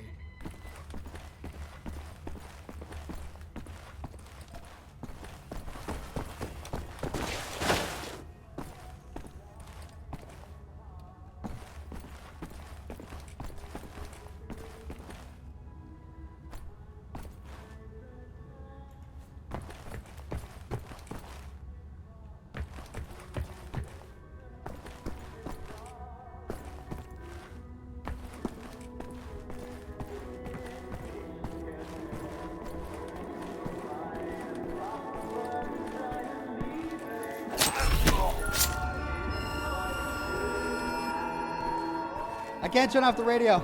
I don't know if it's going to get me or not. But I got another Enigma code piece. Berlin, July 21st, 1951. At 3:56 yesterday afternoon, astronaut Hans Armstrong, Hans Armstrong became the first man to walk on the moon? What? First contact with the moon's surface was made 30 minutes after Armstrong and his co-pilot Emmerich Otto steered the lunar module to its landing spot in an area known as the Glimmer Bowl. After the landing, the two astronauts began their adventure on the moon by planting this beautiful flag of the Reich. They then started collecting soil and rock samples for further analysis. Ooh. This is an alternate universe. Oh my gosh. Neue Schweine raus! Schichtwechsel, wir sind spät dran! Genau eine Minute, Hans, dann müssen wir aber los! Nach rechts! Hier, du da! Komm schon! Vorwärts! Sau, du Dreckige, du komm vorwärts! Ich zeig dir was, du! Faul, die Drecksau, du komm! Komm!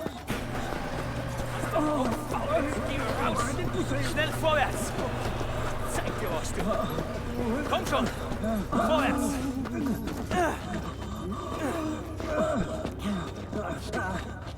Vorwärts! Hey, du! Noch 5 Schritte! Vorwärts! Ich glaub, der könnte rasten! Nach links rein! Rein sofort, du Drecksau, du! Rein! Rein! Rechts dahin.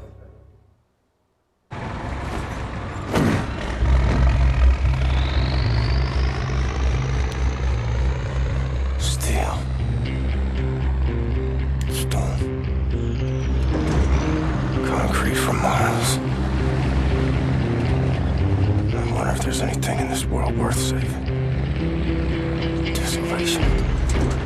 Tyranny. Enemy of endless might. I'm wondering if I have any friends left standing.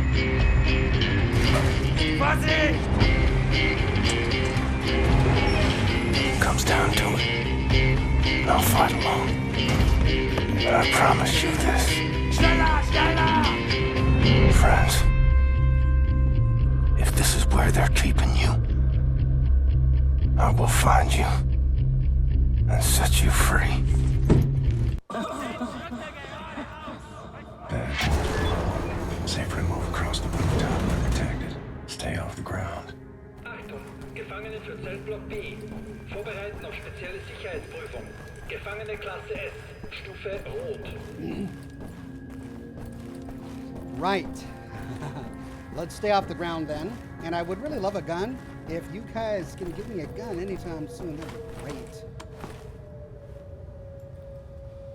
Which way?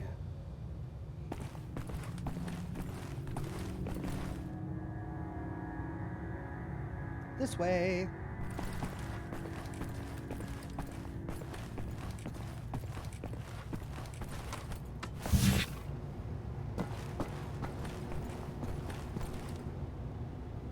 I love the fact that their backs are turned as soon as I arrive.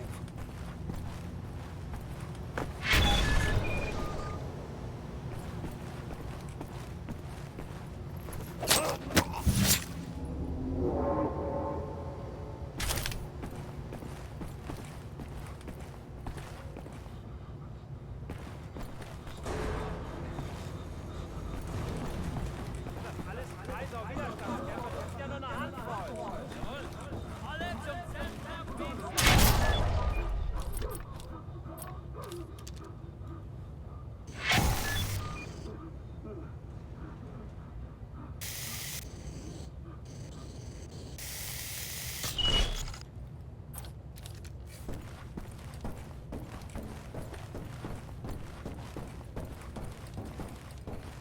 Creeping slowly.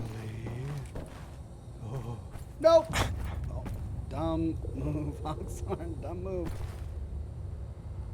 Gefangene, vergessen Sie nicht, dass Sie bei jeglichem Widerstand gegen Umerziehungsmaßnahmen der umfassenden Gefangensperrvollzugs ausgesetzt werden. Press knife 3 to throw mouse. Throw knife? Okay.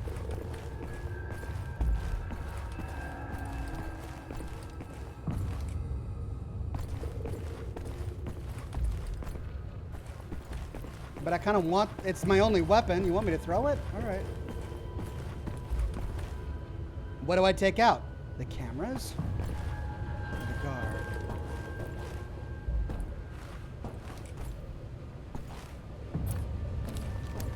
Gefangene, vergessen Sie nicht Ihre Pflichten im Strafvollzug.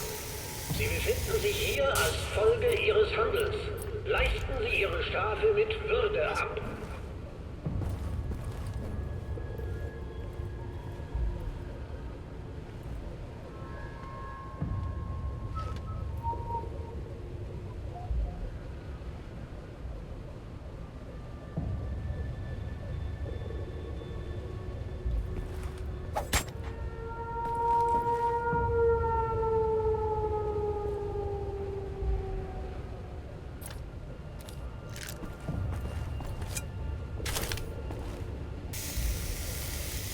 Gefangene, vergessen Sie nicht, dass der Besitz verbotener Waren automatisch eine Strafverlängerung These cameras are nach sich useless. zieht.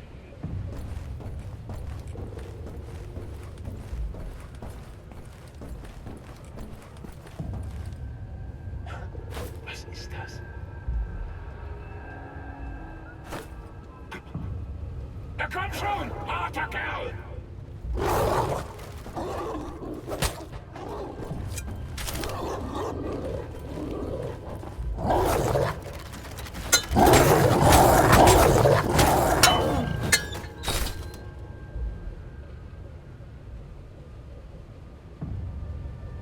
Gefangene, denken Sie an Ihre Angehörigen.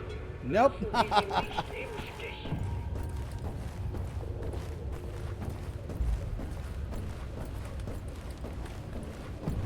And I lose it, don't I?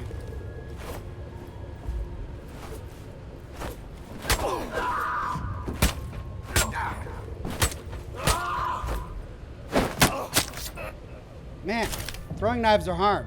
All right. What's that glowing thing over there? I think that just recharges. Oh, I'll need that.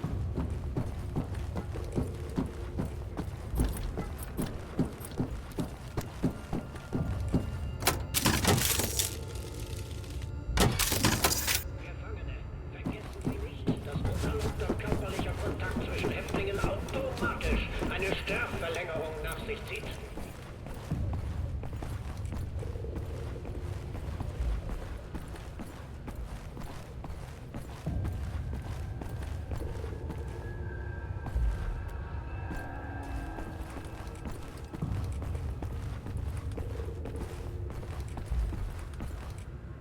That's where I need to go. Is there anything down here? Ooh, there's a tunnel over there.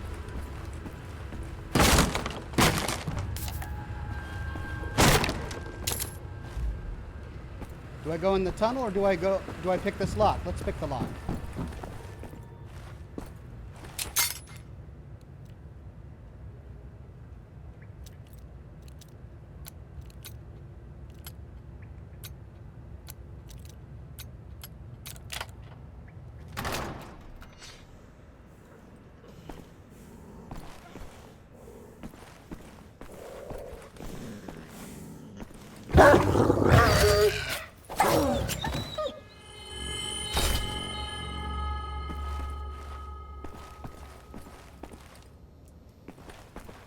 I'm going away. Let's get closer to the signal.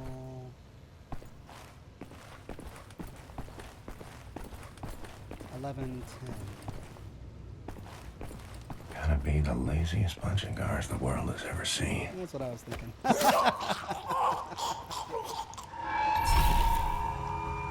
Okay. Enigma piece. Oh. Well, I don't need it. So I'm not going to bother.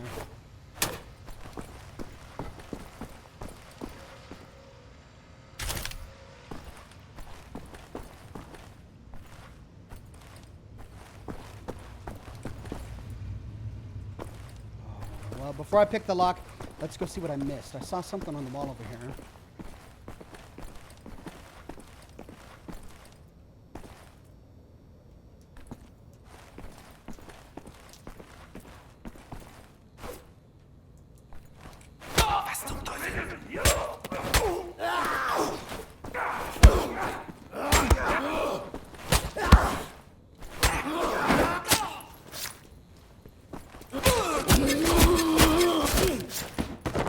Well, I'm not sure how I failed that, but I sure did, didn't I?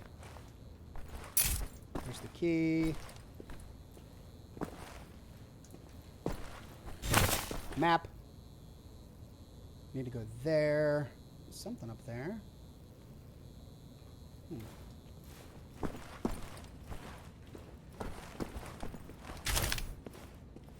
What? Ah! Where was he? Was he sleeping in bed? Oh no.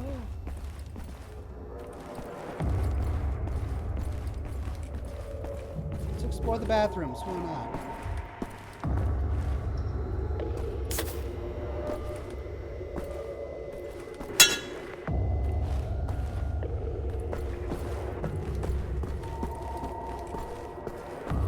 So that's it. I gotta go this way.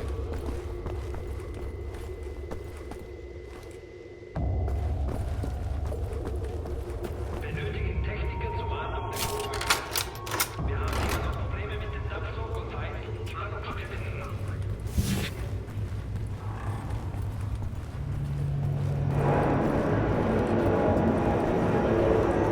Holy cow.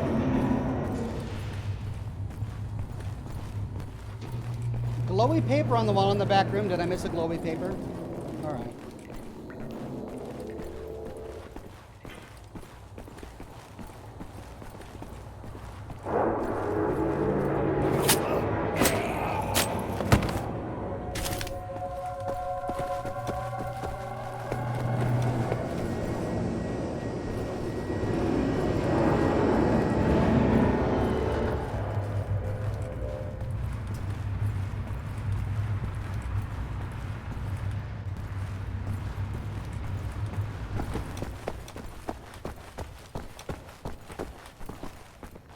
Glowy paper.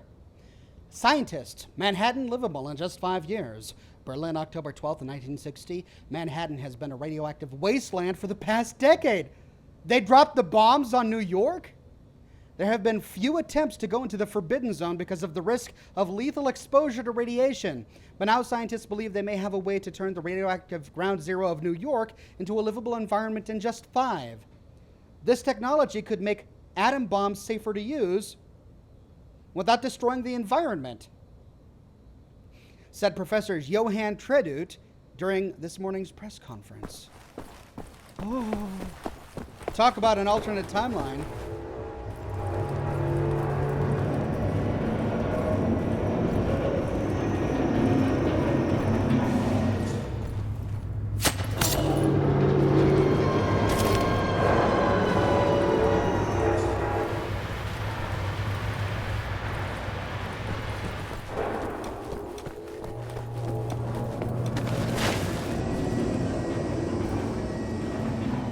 Let's see. Now we're on the ground floor. I killed the 2.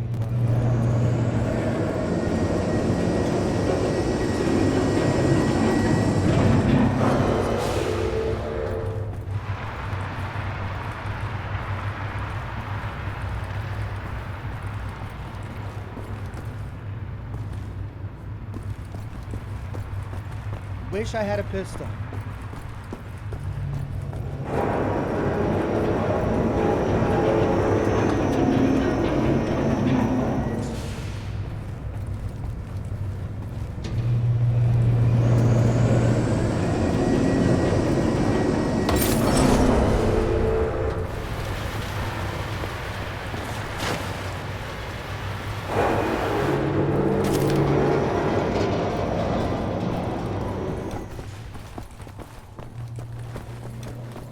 Got a gold nugget, though.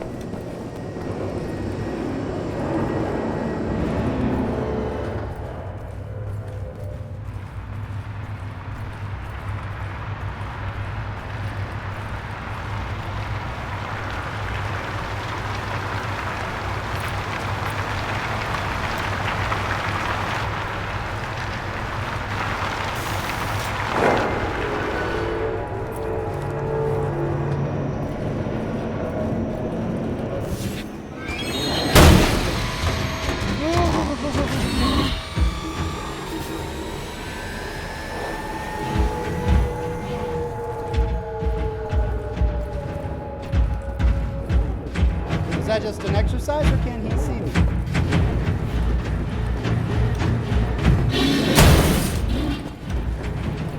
He can see me. Okay. Ah. That's convenient.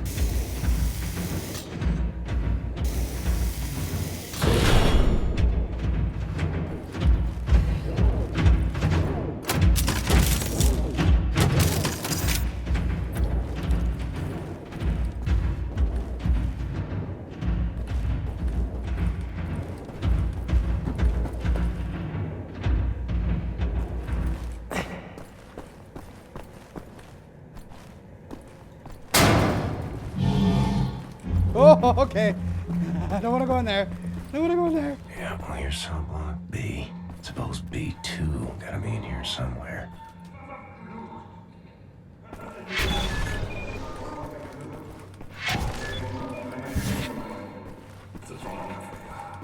Glaubst du wirklich, dass das hilft? Das ist ja ekelhaft.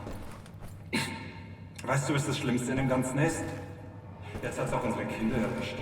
Bevor wir hergezogen sind, waren die alle noch in Ordnung, frisch und munter.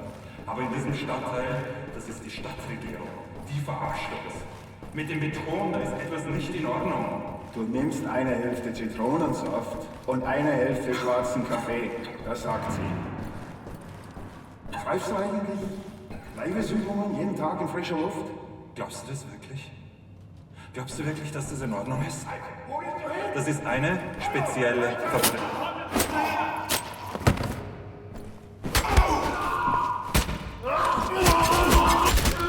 It's just a stabbing match at this point. Okay, now there's an elevator here, but let's get to cell block B first. B2. That's B2, right?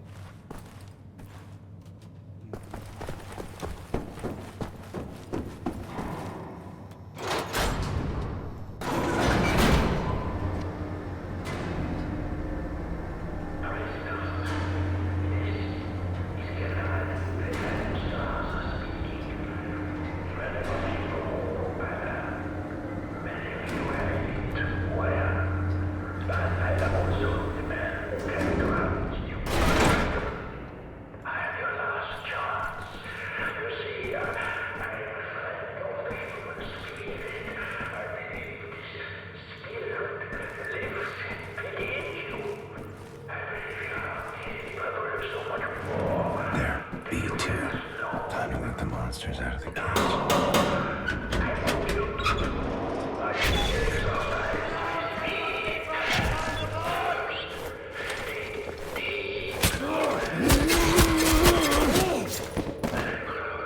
Fleshed up like animals. Like goddamn animals.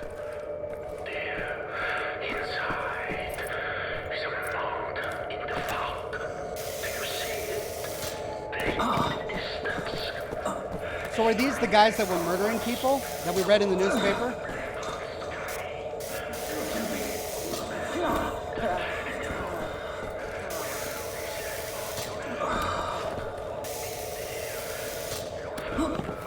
Holy cow.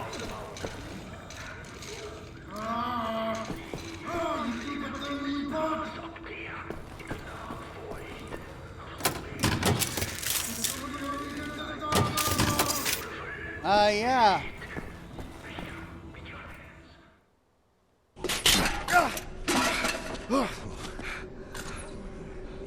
Gosh almighty.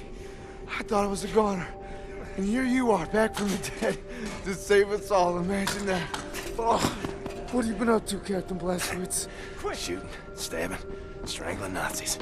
Ready to set things straight, Wyatt. Fantastic. Well, let's get out of here, shall we? Hey! You close that door!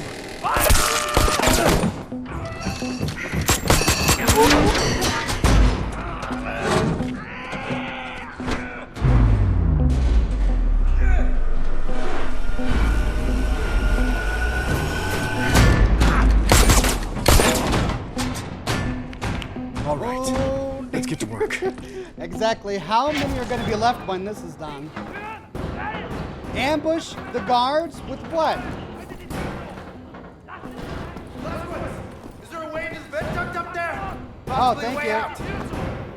Lass sie nicht rein! Gut! Besser drücken, drücken, Männer! Yes! Yeah, climb up in there!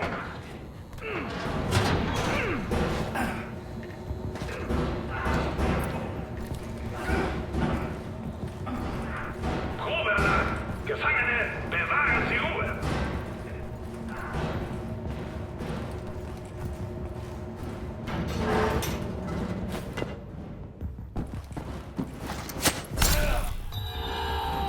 Ah! Finally! Ooh! Automatic shotgun. All of it. I want it all. Give it to me all. Okay. Let's see if we can kill some of these guys silently, and if not, well, we've got our shotgun.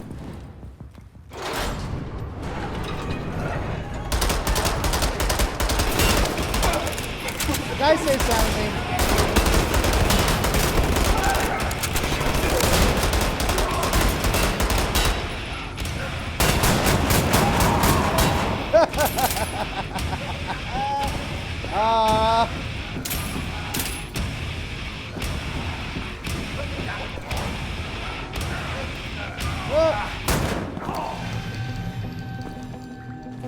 Whoops. Was I too late? Did I kill them? Please tell me that they die no matter what I do. Captain, let's get out of here together.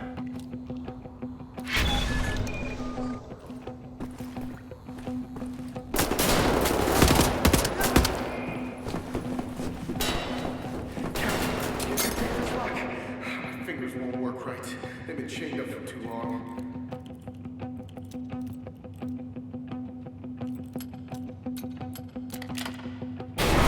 Thank you, sir.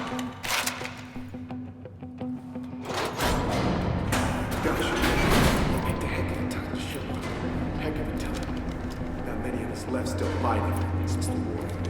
It's been rough. We get out of here alive, things are going to change, Captain Blazkowicz. They got it. Hear that? Reinforcements. They'll bring the hammer down on this whole city block. This way, Captain! Wait! Oh, Jesus! There's a Panzer out there. Okay, if we run like heck, I think we can make it. Follow me! Running! I can do running. Oh no! I can't do it. Yeah, that's right. I think we can pull this off if we work This guy together. has matured a lot since we last saw him. Cover me while I open the gate. Out there. Gefangene aus Zellblock B2 entkommen! Alle Leute sofort zum Einsatzgelten!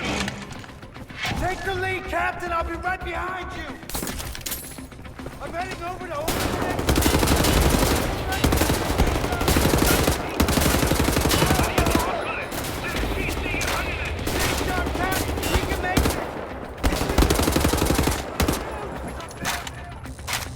Where you going, buddy? We're doing it. We're getting out of here. Yes, we are.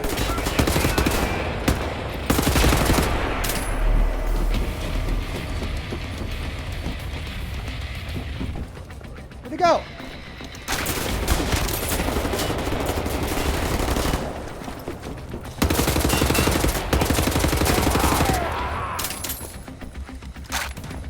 Where'd you go, kid? Are you still hiding over there? Fine.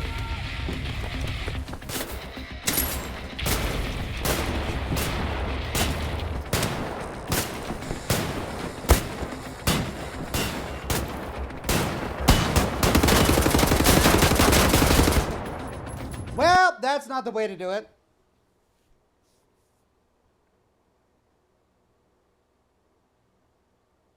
Let's try something a little bit more strategical.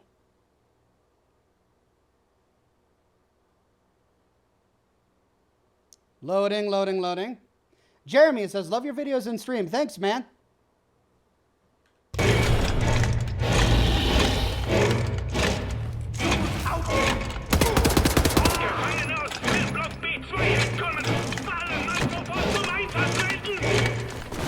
Take the lead, Captain. I'll be right behind you.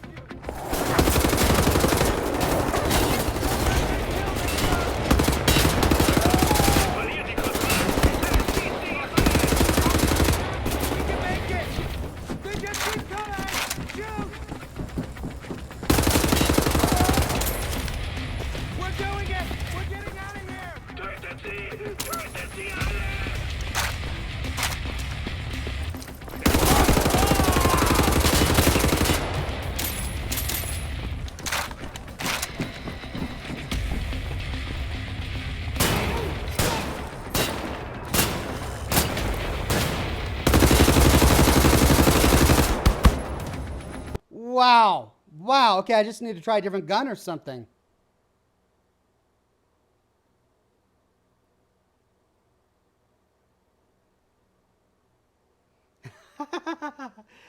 Bellow Strange says, I almost missed you. Hello, everyone. Good to have you here. And then Sean says, strategical. So, double guns blazing? Yeah.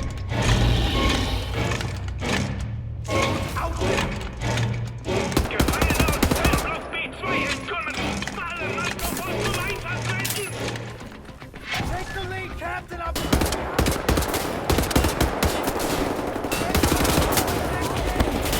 Don't let them kill me.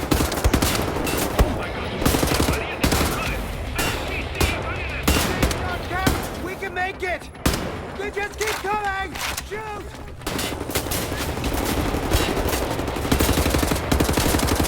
We're getting out of here.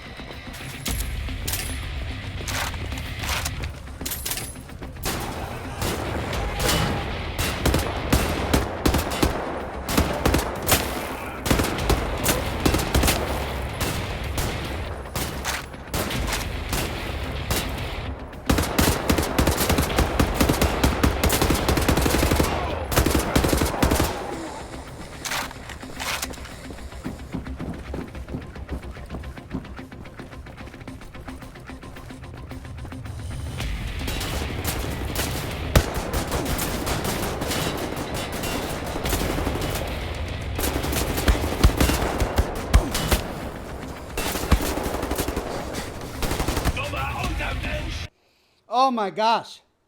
The shotgun that will work, yeah, but not from range. I gotta take out that turret.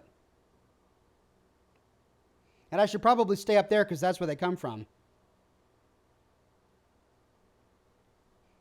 Stay away from a wall-mounted sentry gun. You'll fire upon detected.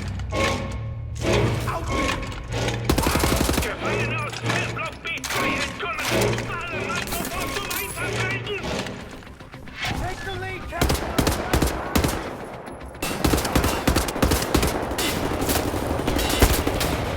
Getting over to open the next gate.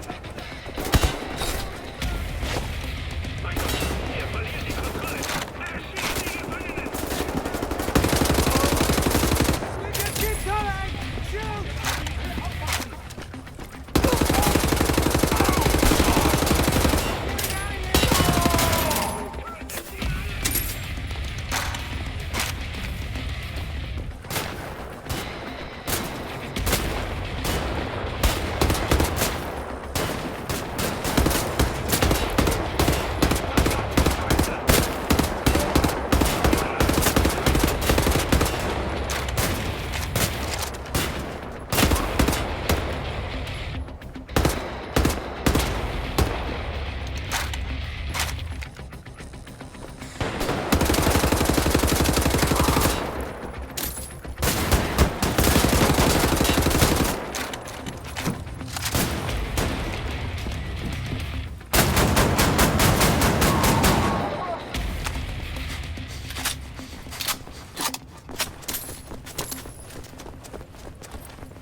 what's on the other side of this gate? I need you to cover me! Oh, sure.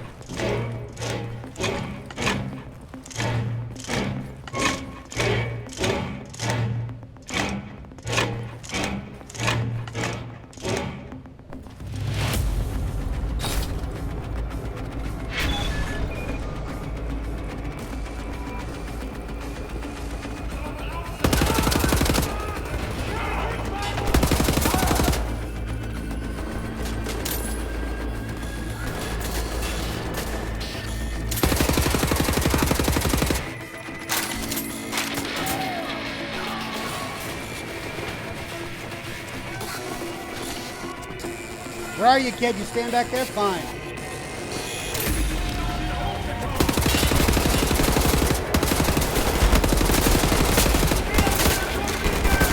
Okay. Okay. Not the best idea. All right, Scotch.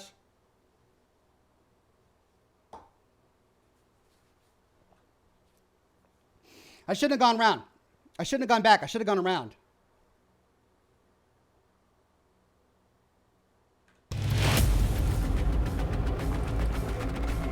Come on! Gotta keep fighting!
Well, okay, more?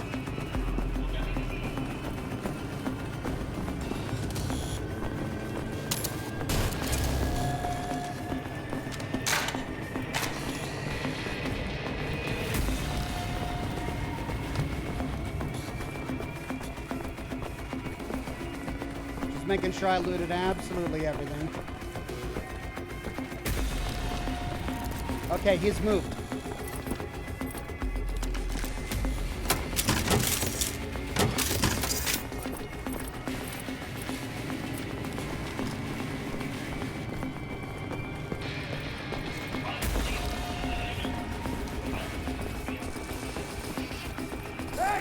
Captain Blaskowitz!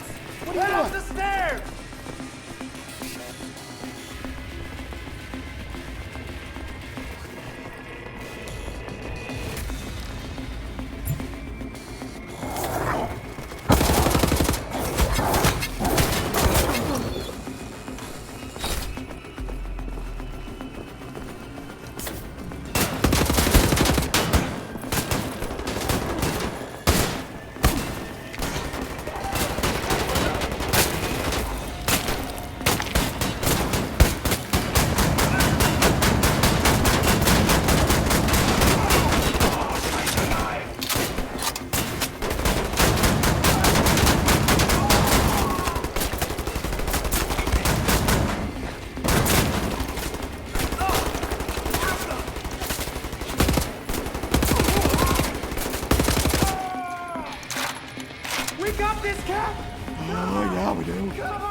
Yeah, take your time, man. It's just the looks of the stuff and the healing and the bullets and the blah. Calm yourself. I got zero armor. Zero armor. Not to mention lore, right? Lore, that's why we're here. Zero armor. 100 health, zero armor.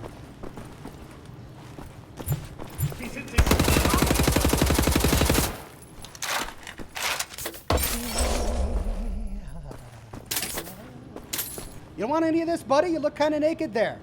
I mean, there's tons of armor around here, and he's just sitting there. All right.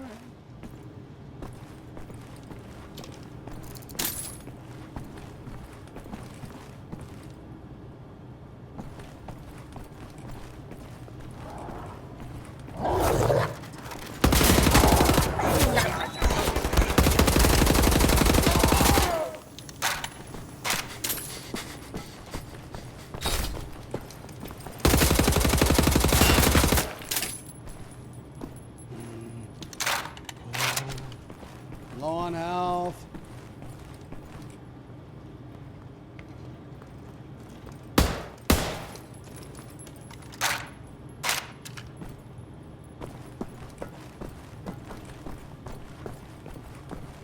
Hello.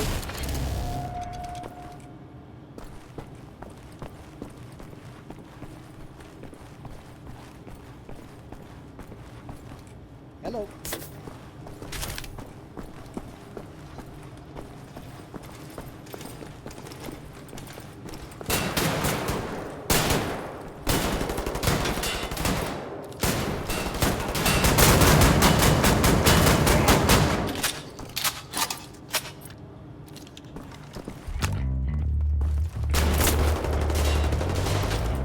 Shoot them! I'll steal us a car! Oh!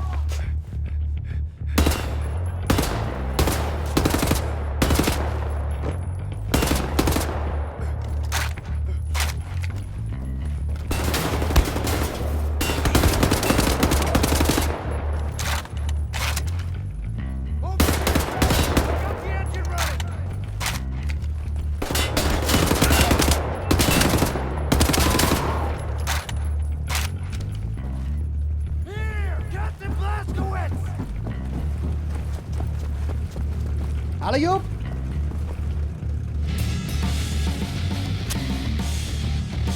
Oh, I'm driving.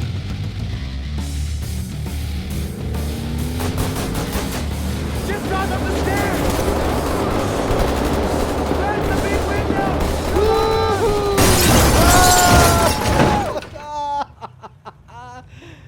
Oh, there she is, right on time. Loyal. Tenacious.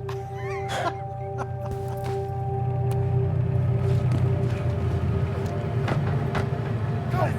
Got it open, Captain!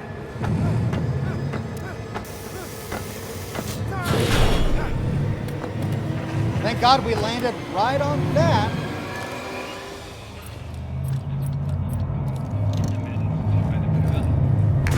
Quiet, you!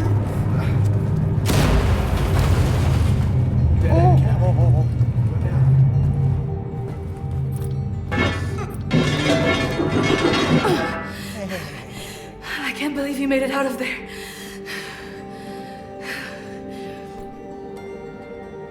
Phew.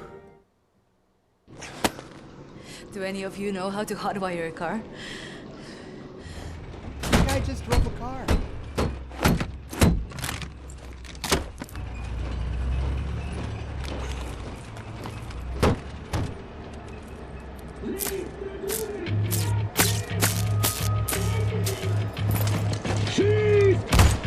Kommt schon! Feuer!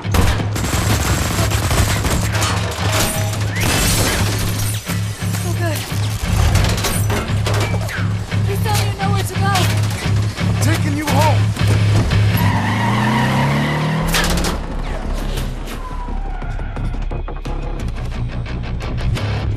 There's cameras all over the city. They're tracking us no matter where we go.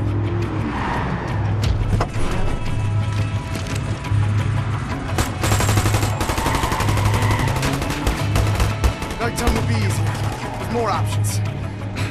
A daytime entrance into the Kreisau Resistance headquarters is not advisable in the least. Never been attempted as far as I know. But the skies seem clear. No one's following us. I think we can make a little history today. Sure, since we're here. This is a two-part maneuver. Done right, we should head perfectly into a blind spot. Everybody ready? Go! Now! Run!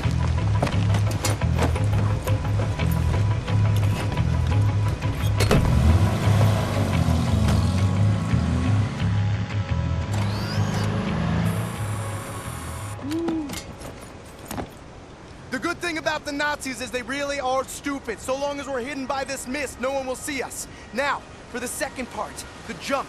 Once we're underwater, hold your breath, swim after me. Stay submerged no matter what happens. There are Nazis all around. If you break the surface, they will kill us. Don't hesitate. Jump! Okay.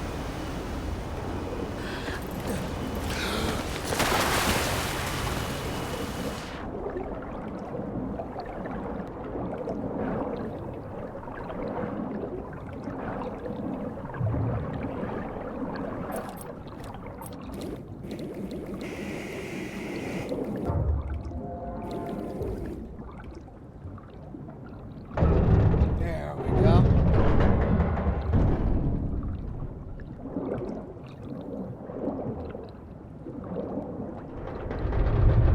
So what does he have, like an underwater base? I'm so sorry.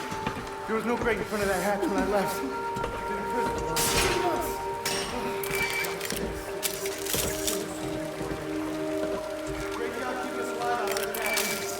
It's good to be home.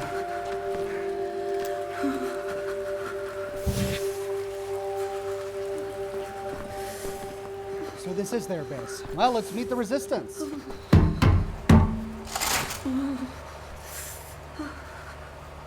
William.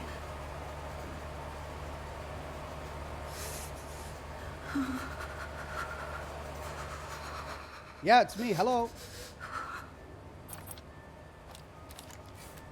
Uh-oh. Hold me, I'm freezing. Oh, that's right. She said William. I'm supposed to... That's right. Max, oh, feelings mutual, Max. Put them down, Max. Gently. Whoa! Stand down! This is Klaus. He's one of us. He was a Nazi before, but he's on our side now. Where is he, Johnny?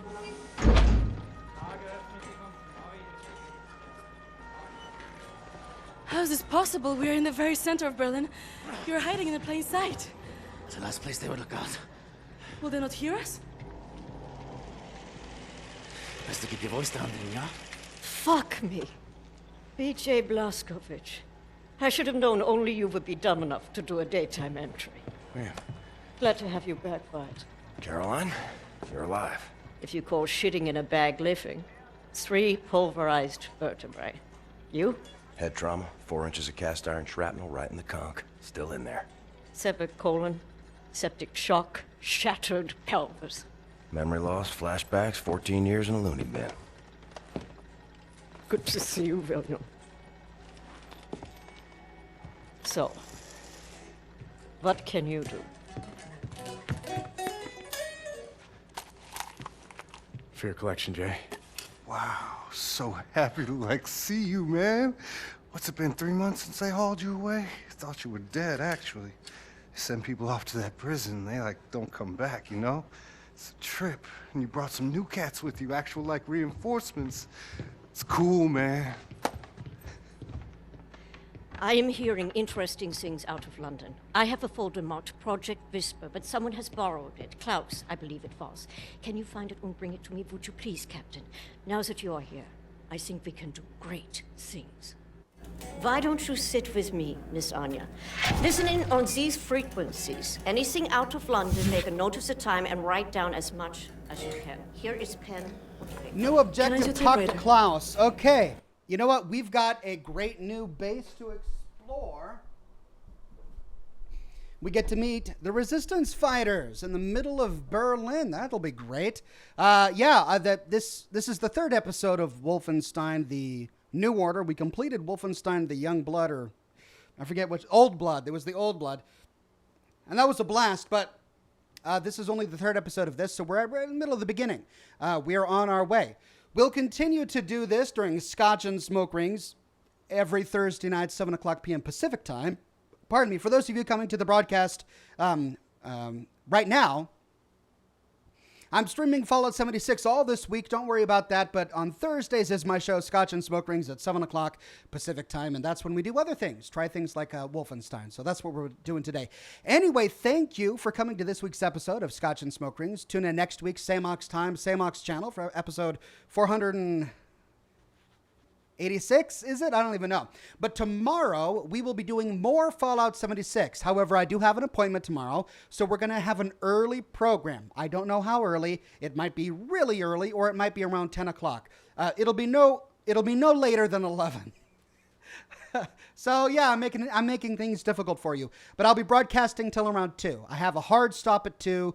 Got to go to an appointment. I might come back to do more, or I might start working on lore. But that's the plan for tomorrow. Then Saturday, we'll have another broadcast. That's going to be an all-day sort of thing, unless something interferes. And then Sunday, I take off. So nothing on Sunday. No lore video, no lore video, and no broadcast. So that means, oh, man, this changes things. I take Sunday off, so no broadcast on Sunday and no lore video on Monday. How am I going to do that? I have to work on my schedule to make sure the channel has enough content. But I am taking Sunday off, so no live stream then. But tomorrow and the day after, we're going to have a great time. Thanks for coming and watch Wolfenstein with me. We'll get through the entire game, just like we got through Metro and Metro Last Light, BioShock, and the first Old Blood Wolfenstein. So we're going to get through a lot of great stuff.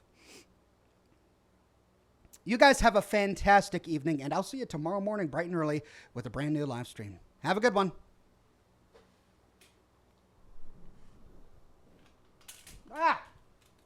Try that again.